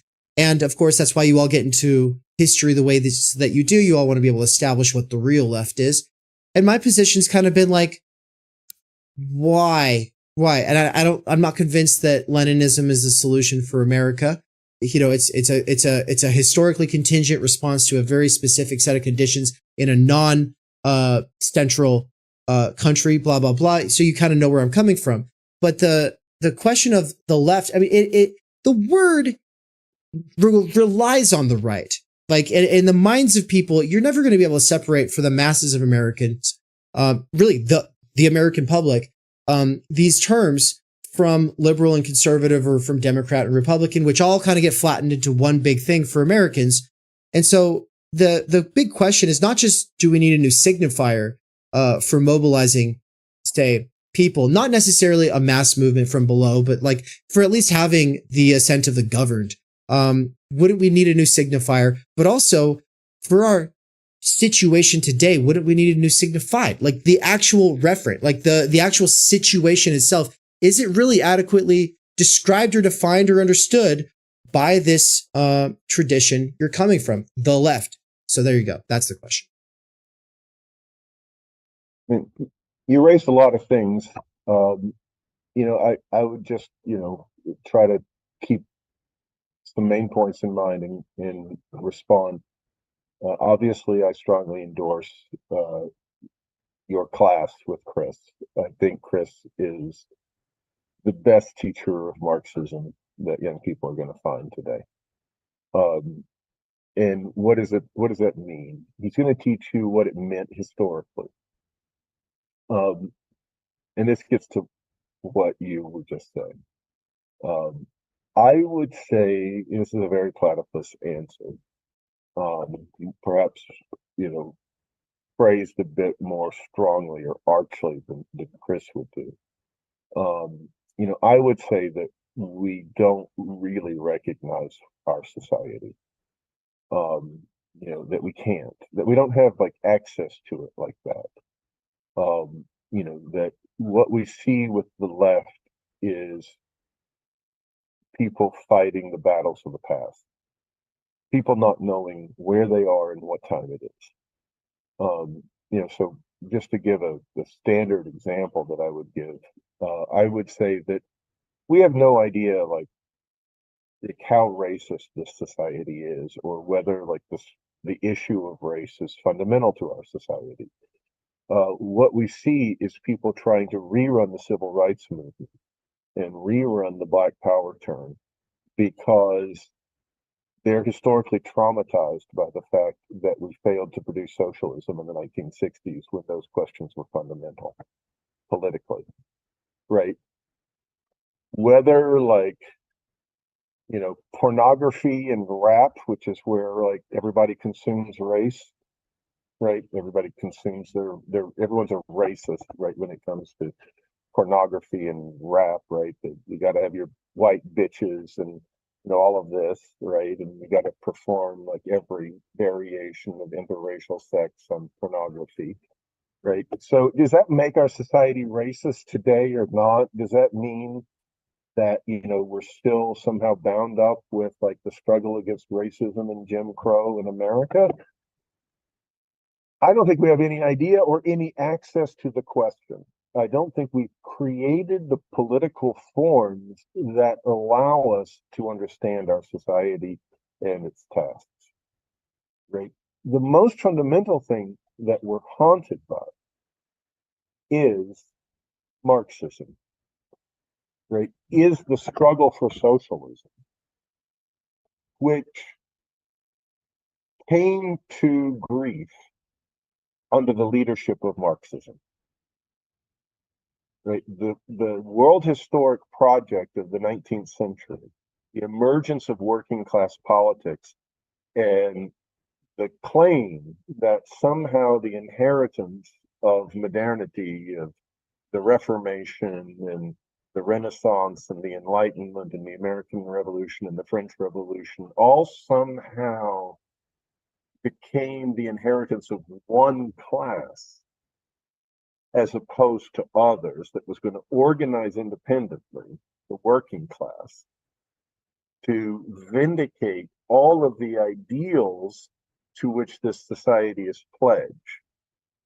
But to do so, it will have to fundamentally transform that society.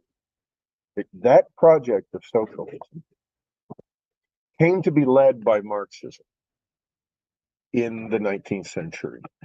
Right. The German Social Democratic Party became the leading party in the Second International, and it was led by Marxists like Karl Kautsky. And, words like Leninism, you asked me, am I a Leninist? I guess I would say I'm never going to say no. Right. It's a gotcha question, though, because the Stalinists use that word to mean like Lenin, like this special secret sauce Marxism. Right, Lenin is just Marxist. He's a Marxist. He led a revolution, and he's a great revolutionary and arguably the greatest student of Marx in history.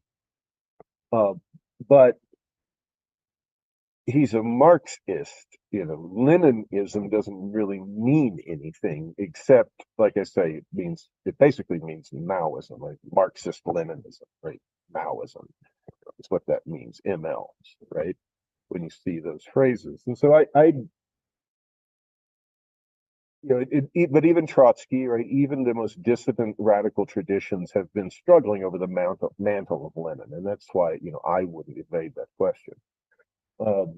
But really, it was the whole Socialist International that failed, right? And in that sense, Lenin failed in his gambit on the capacity of the whole Socialist International. That is like that haunts us. That won't go away. That we can't forget that. That we're somehow like the Walking Dead, right?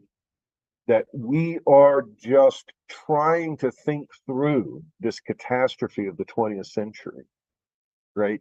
And is something that I would argue we want to be maximally self-conscious of. But we want to be self-conscious of Marxism in us, in the table, in the screen, in the cabinet, as a material reality of a historical collapse. Right? The failure of Marxism, the failure of socialism is happening all around us every day. It's what's in the news. Right? The collapse of the project of freedom is happening every day, all the time. What we're watching is the unfolding of the death of the left. Right? And we haven't put any project in its place, which is in a sense what I heard you saying, right? Like maybe we need to change the subject. Maybe we need to like forget Marxism, right? Maybe, right? Maybe, but it may be the case that we have to fulfill it in order to get past it, right? Marx would certainly be horrified, and Lenin would be horrified that we're talking about them, right? Because they wrote to be forgotten. They wrote so that their society would be overcome, right? And certainly, I think Marx and Engels were very optimistic people. I mean, they thought the revolution was coming in their own lifetime until they got old and thought, well, maybe not, maybe it'll be our children.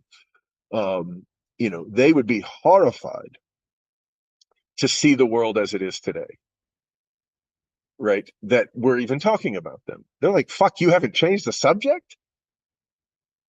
Right? I thought you guys would be generations down the road of socialism by now. Right?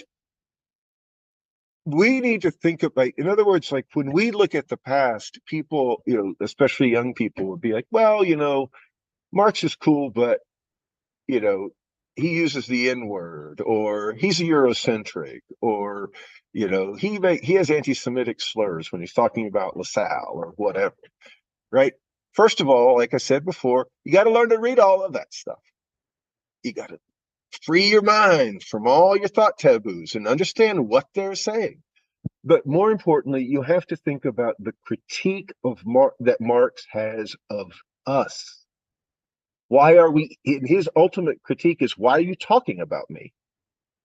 Why are you talking about that project of socialism as unfulfilled? Like that should have been done a long time ago. And as I say, it's not like just a set of ideas.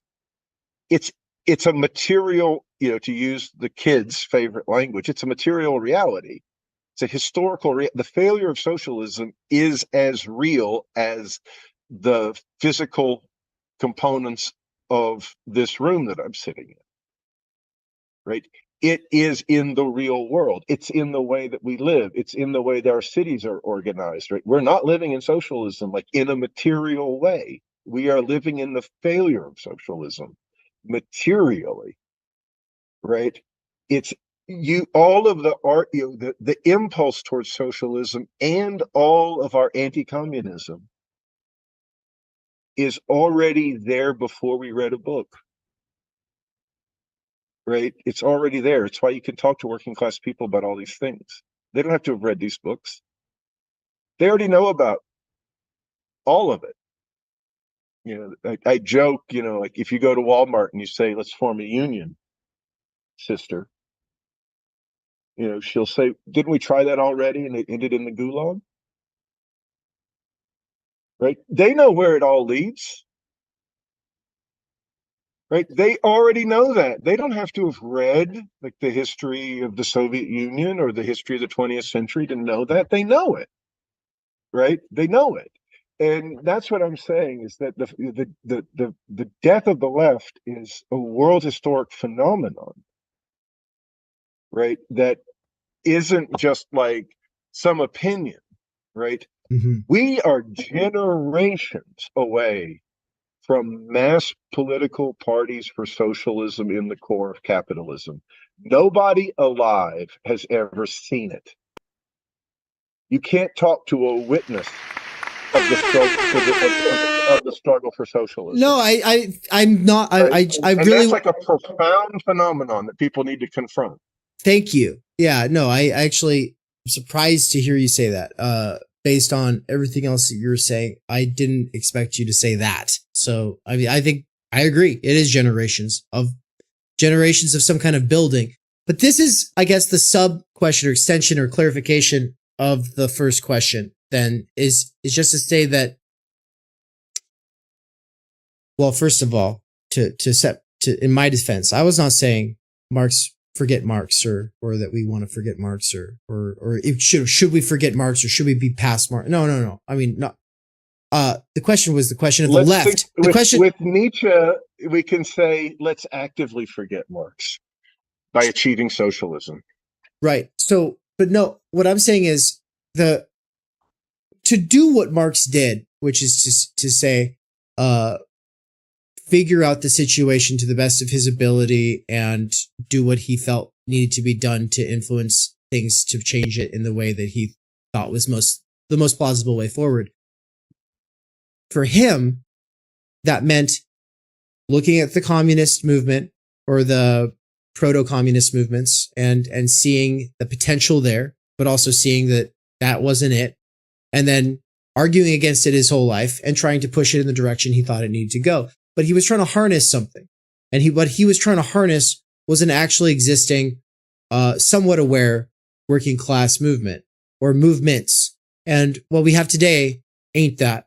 And so at the time, a term like communism was potentially politically advantageous, had some good connotations for people, like you're saying, the lady at Walmart, or I can just think of, but the first time I worked at Amazon, because I'm working at my second warehouse, the first time I was like, yeah, union, woo, and having conversations with that, like with people. Yeah, it's not a popular topic, right? There's a handful of edgelords who they get a light in their eye or whatever, but they're not representative of the general situation. At least where I was working when I was pushing for that. Long story short, I was not suggesting, we don't have to take Marx seriously, or we can just get over Marxism or whatever. My point is the word left, of course, is tainted. It's tainted in probably irrevocable, what's the word? It's not What's salvageable. Really tainted. It's not salvageable. Communism, right? Communism is a hopelessly tainted word, right? Okay. Like we're never going to get that back. It's gone, right? Okay. Like we now are in a, it's just the name for authoritarianism now. Right. It's a total commonplace, and anybody. I just don't think these things can be rescued, right? I'm not sure that any of it can be rescued as such, right? Okay. The Thank you. Yeah. question is, can the task be rescued? And that task is ultimately about freedom, right? If you got rid of, Platypus once did a series of talks that I encourage everyone to check out, where we did, Chris, myself, and our close comrades, James Vaughan and Sunit Singh, we said, let's think about socialism without Marxism, right? And that's where we wrote, by the way, my friend Sunit wrote on Nietzsche, right? How does Nietzsche task us to freedom, even if we're just setting the whole socialism, including Marxism, question aside? Right? If you read Rousseau, if you read Adam Smith, which is what I wrote about, if you read, Chris wrote about Rousseau, if you read Kant and Hegel, if you read Nietzsche, if you think about our history, which is all that, which is another point to make, which is that Nietzsche is not converting anybody to anything. He's adequately reflecting his time in thought, right? That's all that these thinkers do. They're expressing their society, right? It's not like people are like, well, Nietzsche turns workers into right wingers. He doesn't do anything of the kind, right? People read books, and it's a highly mediated question as what they do with that politically, right? If there is a union, if there is a political party for socialism, if that political party for socialism is recently witnessing the revolution of 1905 in Russia, then the way you're going to read Nietzsche as a worker in Germany in 1905 is going to be conditioned by that. Mm-hmm. It's not going to have like Nietzsche, implanted the right-wing brainworm. No, right? People are going to think about, how does this struggle for self-overcoming? How does this struggle for the overman, for the creation of society beyond this society, and in that sense, post-humanity, right? Because humanity is enslaved, right? Our human nature is prehistoric, right? It is formed by a long history of of the self-subjugation of our species, right? These are things that we have to think about, right? When Nietzsche says, the slaves have to be kept away from that thought of freedom, Mm-hmm. or Freud says in Civilization and Its Discontent, the libidinal lot of the vast majority of humanity is to find whatever libidinal satisfaction they can find in building the pyramids, right? You have to take that fucking seriously, right? You have to really think about that, like especially when you're saying this is a proletarian society, right? This is a society of the slaves, which is what Nietzsche is saying. Mm-hmm. Right. This is a society in which it's entirely colored by that project, by the working class, and its self-disintegration, its proletarianization. Do you think that? So I don't get the impression that McManus or Tudd is saying that, say, workers turn reactionary because they read Nietzsche so much as, some edgelords who constitute the alt-right online, they might flirts with that one. But Tutt, to me, seems, and maybe I haven't finished his book yet, it's in the mail, it's on its way here, blah, blah, blah. But from what I have read of it, no, and what he said to me directly, the issue is not workers reading it. It's the 60s New Left, in especially France, and its influence when they read Nietzsche, because basically they were like, fuck the working class. I mean, you got Leotard being like, the worker loves his oppression and he's racist. Fuck him. Right? Like that kind of idea, which, by the way, I'm very sympathetic to it at this point. I used to hate it, but now I'm like, you know what? There's something to it. And it should be taken seriously. But that was called his evil book, right? Leotard, he referred to it as his evil book because obviously he got a lot of flack for that. I think it was the Libidinal Economy book. That's who Tutt's talking about, though. Like these guys who abandoned the working class. Also Gores. Well, I like Gores, but Tutt and I have disagreements about Gores, right? Because Gores is saying the disappearance of the proletariat. It's a real thing. You can't just double down on old strategies because it either leads to unionism or fascism. That's the two options. It gets to what you were saying before, right? It gets to what you were saying before, which is that for Marx and for thinkers in the 19th century, socialism is a reality. Yeah, right? Exactly. Socialism, it's not a question of whether you're for or against it, right? Here it is. What does it mean? What are its potentials? Right. Right. After World War II, you get all this talk about, existential commitment, right? And that's what I hear them talking about, right? Are you committed to the workers or have you abandoned them? Right. Right. Marx and Engels would never think in that way, right?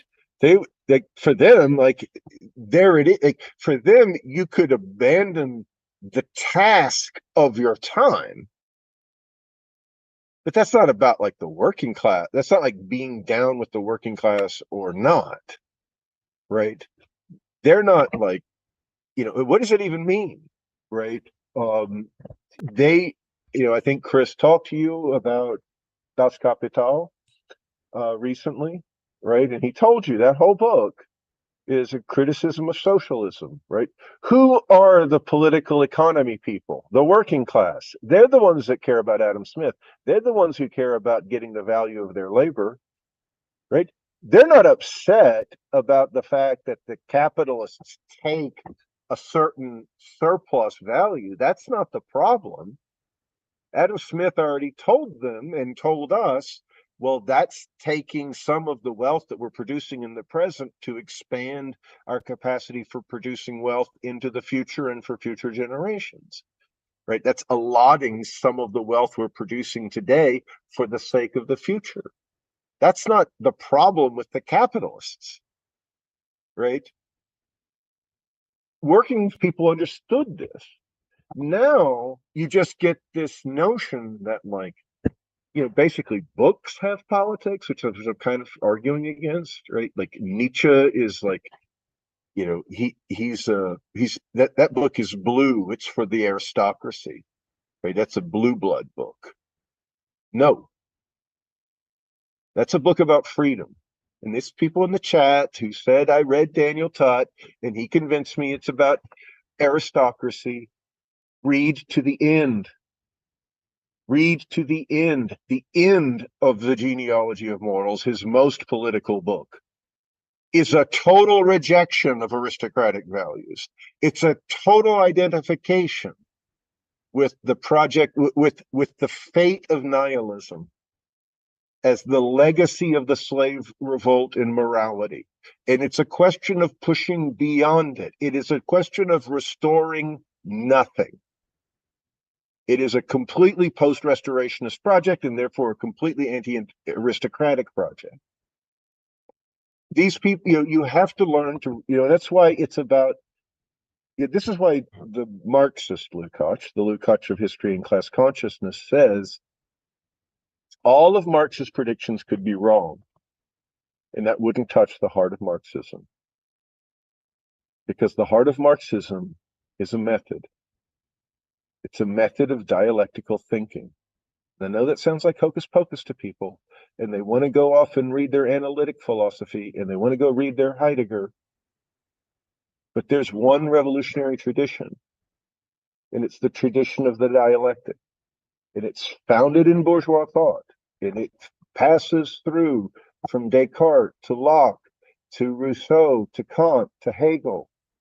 And it is inherited by Marx. That is the sense in which the bourgeois project is inherited in thought by Marx, is as a dialectical critique of the dialectic. Not because he's in favor of human rights or some discrete notion or other. It's the thought of freedom, and dialectics means thinking freedom. That's what it means.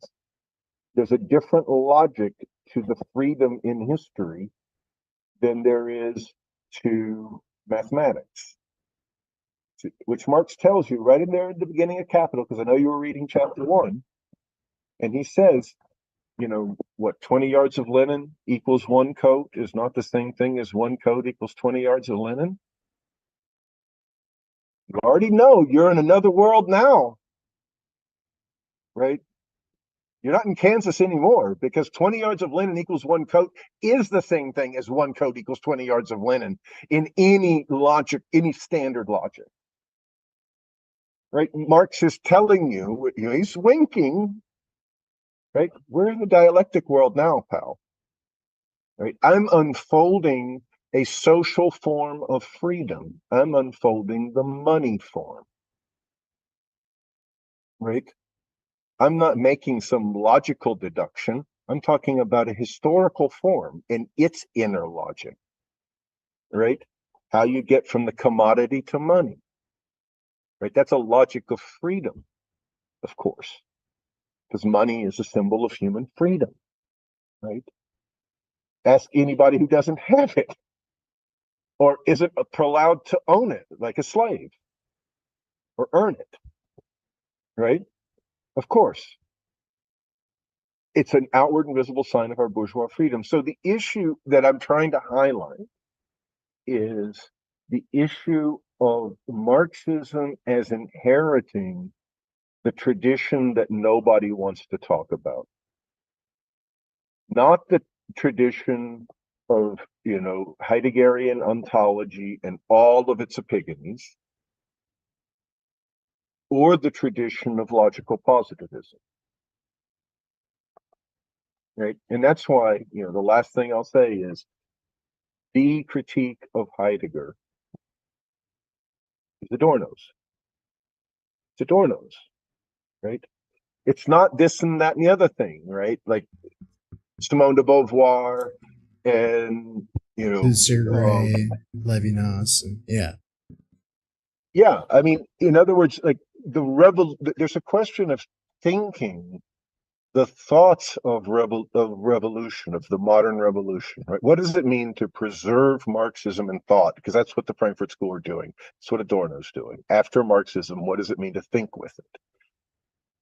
And the tradition that opposes Daniel Tutt and Matt McManus and Domenico Lasordo and Georg Lukács on the subject of Nietzsche is the Frankfurt School. It's Horkheimer and Adorno and Benjamin. I won't call them left Nietzscheans. I don't know what that means. But if you want to learn, because what are they interested in?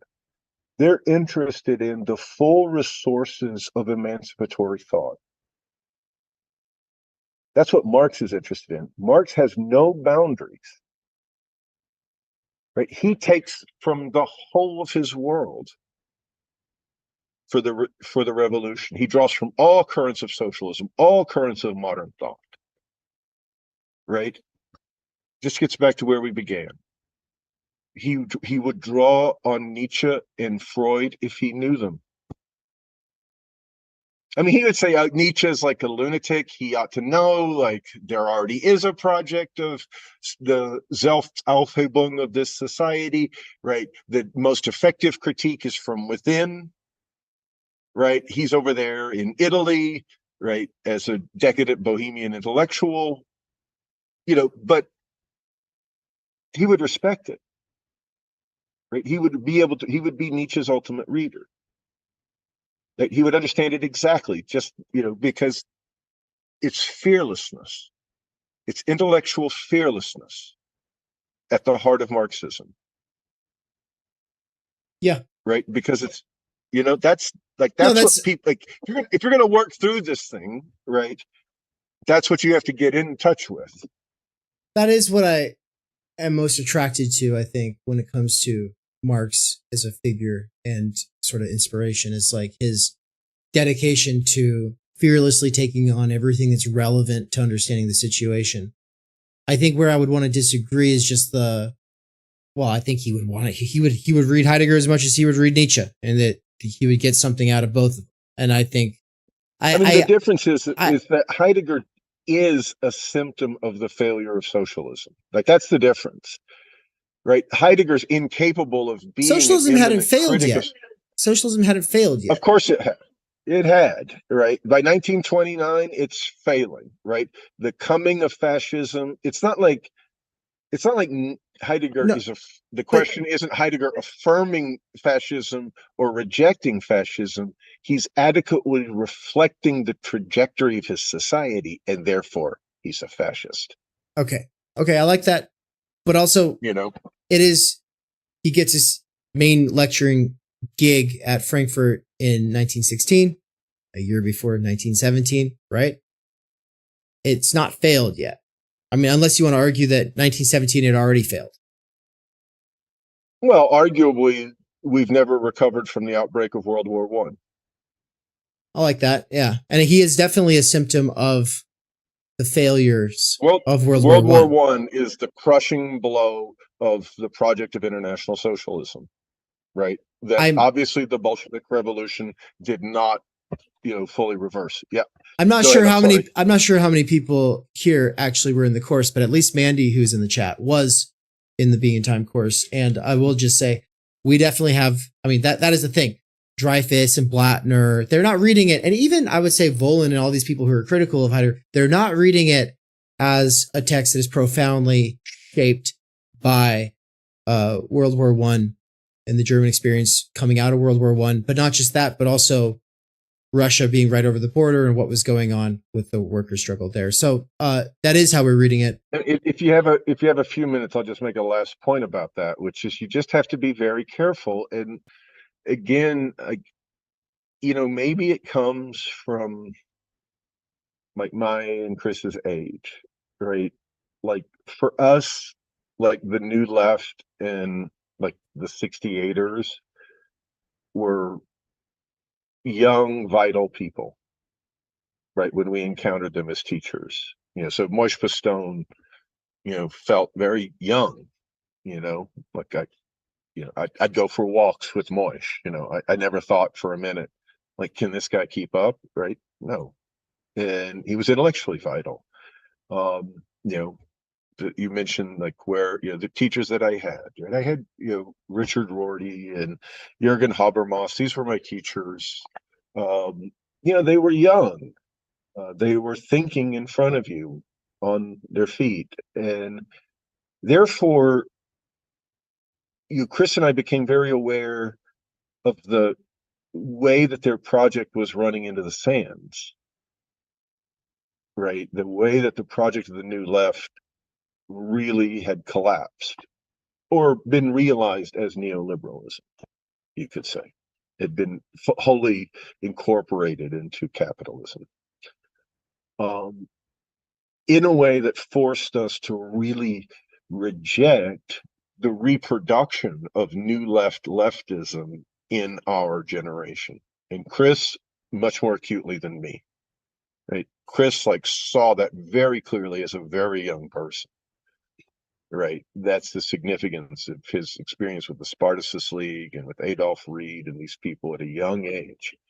I was more of a liberal in the 90s and kind of came to these thoughts in the course of, really study more than experience in the 90s. But the point that I'm making is that you have to understand that the New Left spins off, like the reason why it keeps perpetuating itself, and we keep reading, the left Heideggerians, which is really that's really the stakes of this whole discussion, right? Like the Sartrean legacy, right? The Merleau-Ponty legacy, the French fries, all of that, right? All of that stuff, right? All of the Lacanianism. That's what we're really talking about. We're talking about Heidegger, right? Politically. And what we have to understand is that the New Left could never confess its own defeat,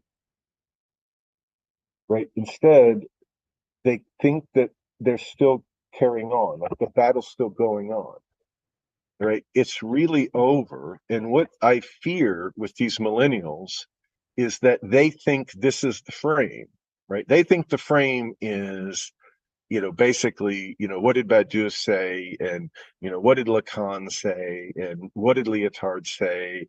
And, what did this one, what did Rorty say? And what did Habermas say? And so forth and so on. When the real question is, right, how did those people fail to come to terms with the collapse of socialism? How did they fail to build a new left? Right? Because there wasn't a new left created. Right? And we have to think through that. And one casualty, and that helps you to get past all of this.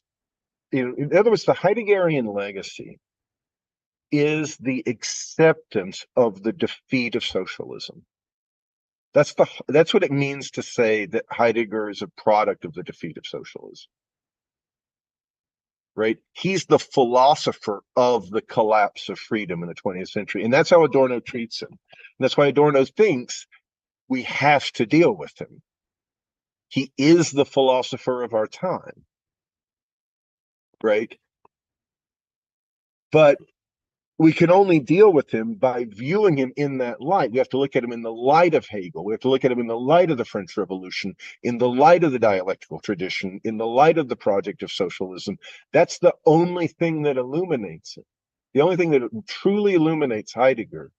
That's why when, like, Matt was saying, like, well, Heidegger tells us about the embeddedness of human beings and their situations and this and that. And I'm like, it's a phenomenology of that. And I'm like, didn't we get that from Hegel? No. No. Yeah, we did. No. Yeah, we did. No. Yeah, we did. But here's the thing. I'm willing to here's the thing. I would like to learn that from you. But also my position is I hate when people just say, "Oh yeah, no, Heidegger's just doing this thing Hegel did."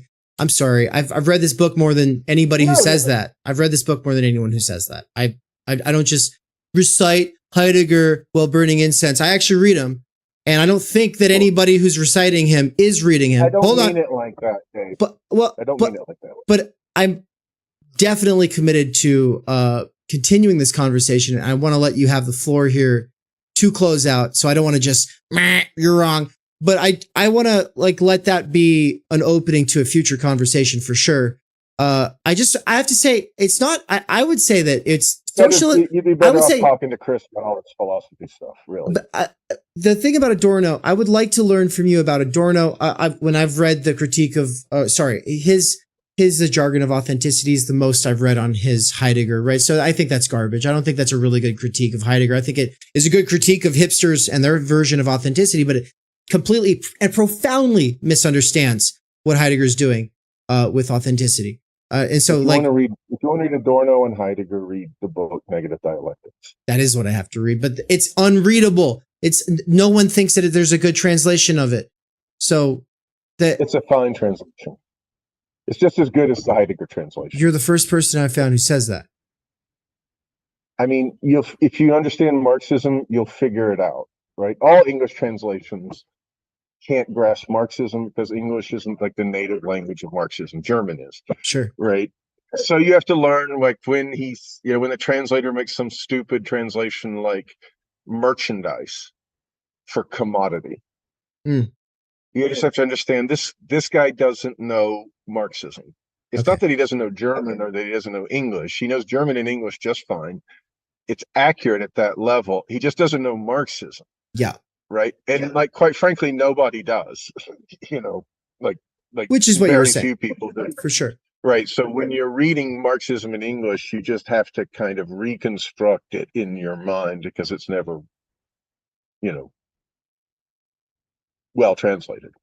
So the two things I would want to come back to if we were to do this. So I would want you to give me how to read Negative Dialectics and kind of just I don't want to do that right now. Please don't do it right now. But I would also want to do the redefinition of freedom and the critique of socialist universalism coming out of Heidegger, because as far as I'm concerned, it's not a response to the failure of socialism.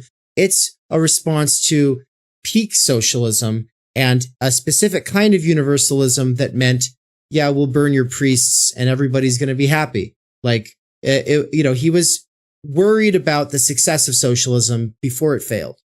And then the rest of his life, we could say that he's digesting its failures, but no, at the point that he's worried about the annihilation of the possibility of culture in a way that a lot of these post-colonial people also maybe are as well in their own way. But and that's where someone like Dugin is not wrong in how he is using post-colonial theory along with his Heidegger, right? And that's Dugin's why it's, in a sort of sense, politically relevant in a sort of sense now.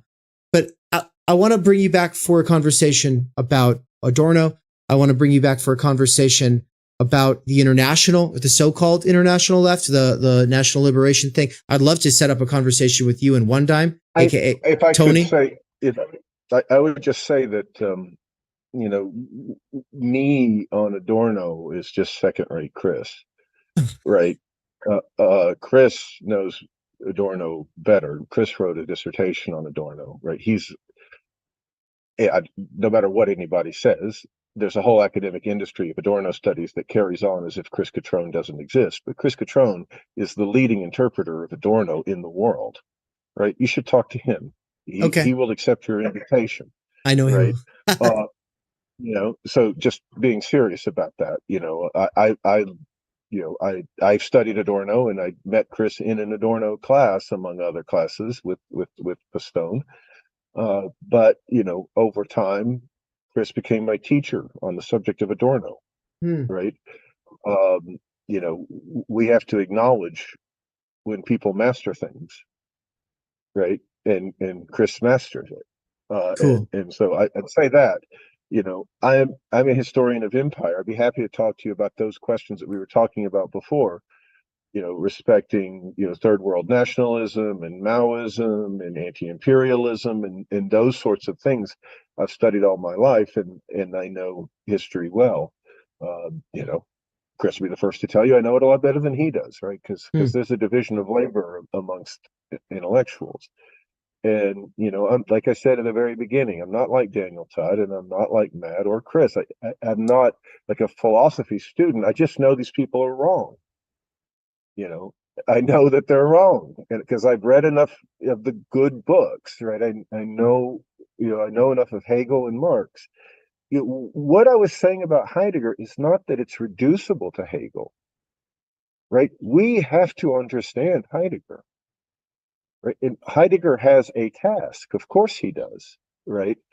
And he is the giant intellectual that he is because of the depth and seriousness with which he sets himself to that task. I'm simply saying that task is in the wake of Hegel, right? In a way that need not have been, right? And this is Adorno's point, right? Philosophy continues because the moment for its realization was missed, right? And it was missed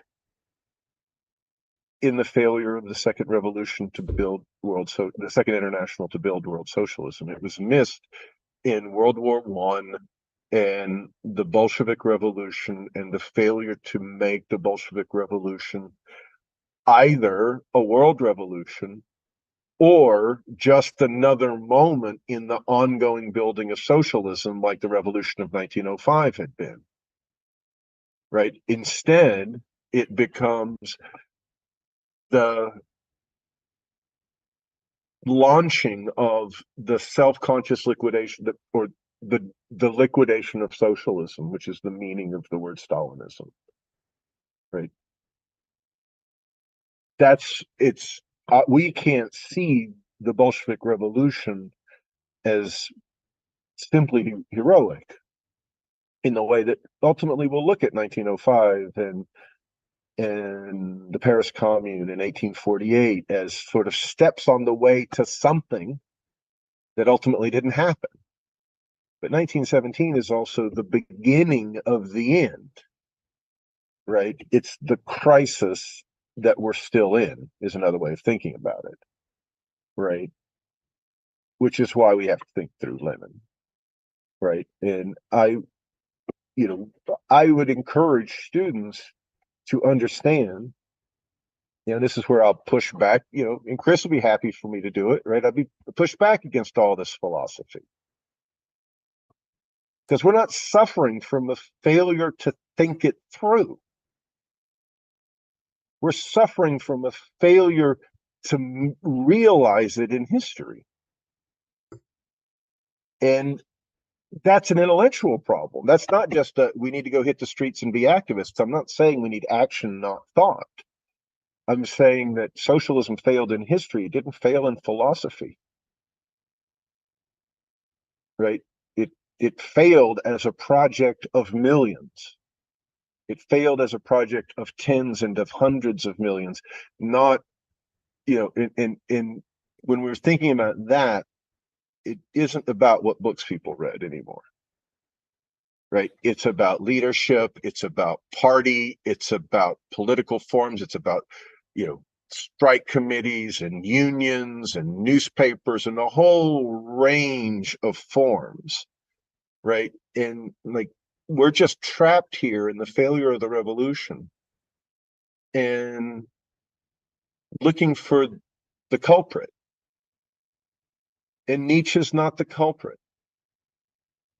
Even Heidegger's not the culprit. Right. Right? I'm just saying that Heidegger's different than Nietzsche because Nietzsche was worried that socialism was going to lead to catastrophe. And he's right. Because socialism built our world. Socialism is the absolutely necessary precondition of fascism. Fascism would never have existed if it weren't for socialism.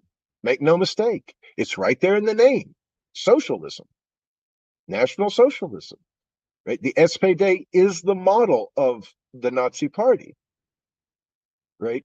I know like half the people are pulling their hair out right now, but like I agree. Yeah. Get real, right? Just get real, children. Like, understand, right?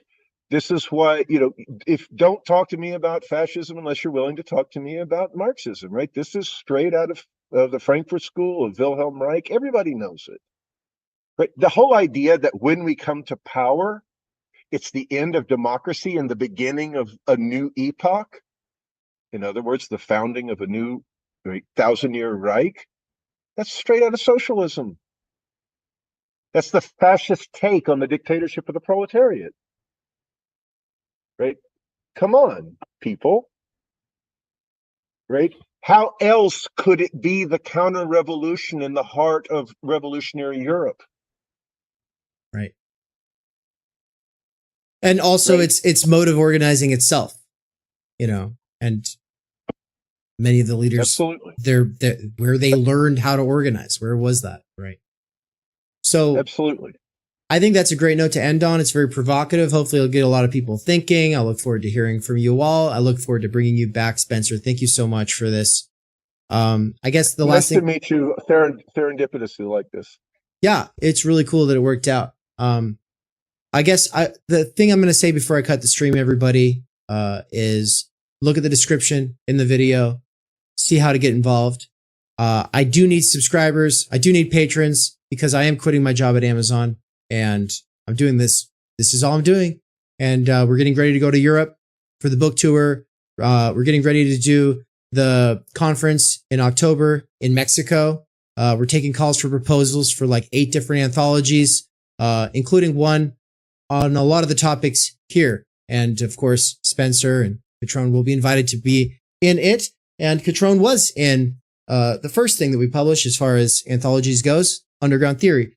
And so just look at the ways to get involved. We've got weekly events, we've got monthly events, and a lot of those events are about making us into the kinds of people capable of laying the educational foundation for the people in the future who ultimately need to do the work. Because I'm profoundly convinced it is not on us so much as us to prepare and think multi-generationally or intergenerationally.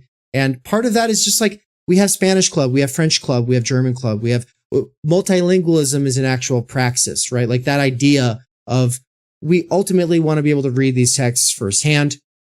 Maybe that's all a waste of time where you're coming from. And I'm not saying you, Spencer, I'm just saying a lot of people are thinking, well, I don't have time for that. Yeah, of course you don't have time for that. None of us have time for that. None of us have time to do anything that matters, but these things do matter. And so we are trying to do them. And if you want to get involved, look at the description of this video. And with that, thank you everybody for being here.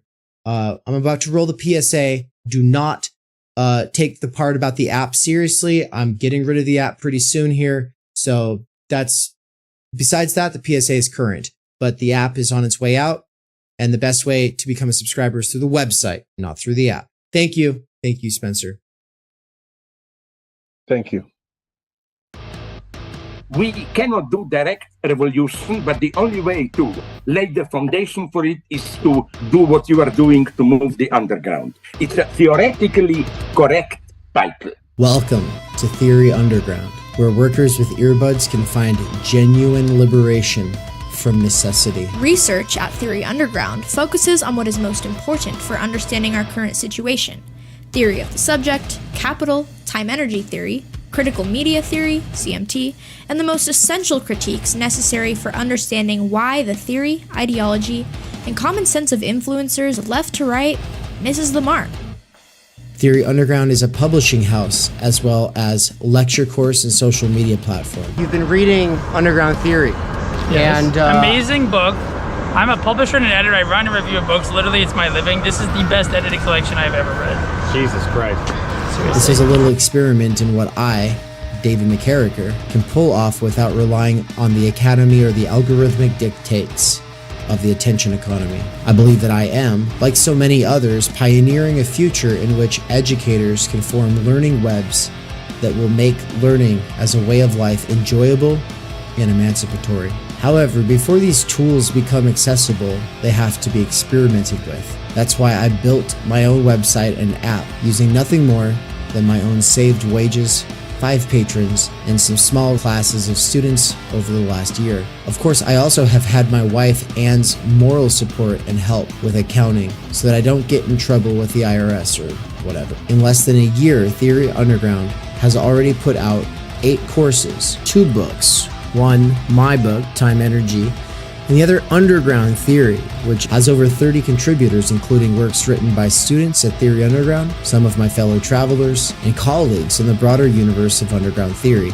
Beyond the books and courses, though, you will also find interviews, reading exegetical reaction sessions, and live weekly events for working class autodidacts, independent researchers, and renegade academics. These include a variety of clubs and cohorts that meet on a weekly or monthly basis.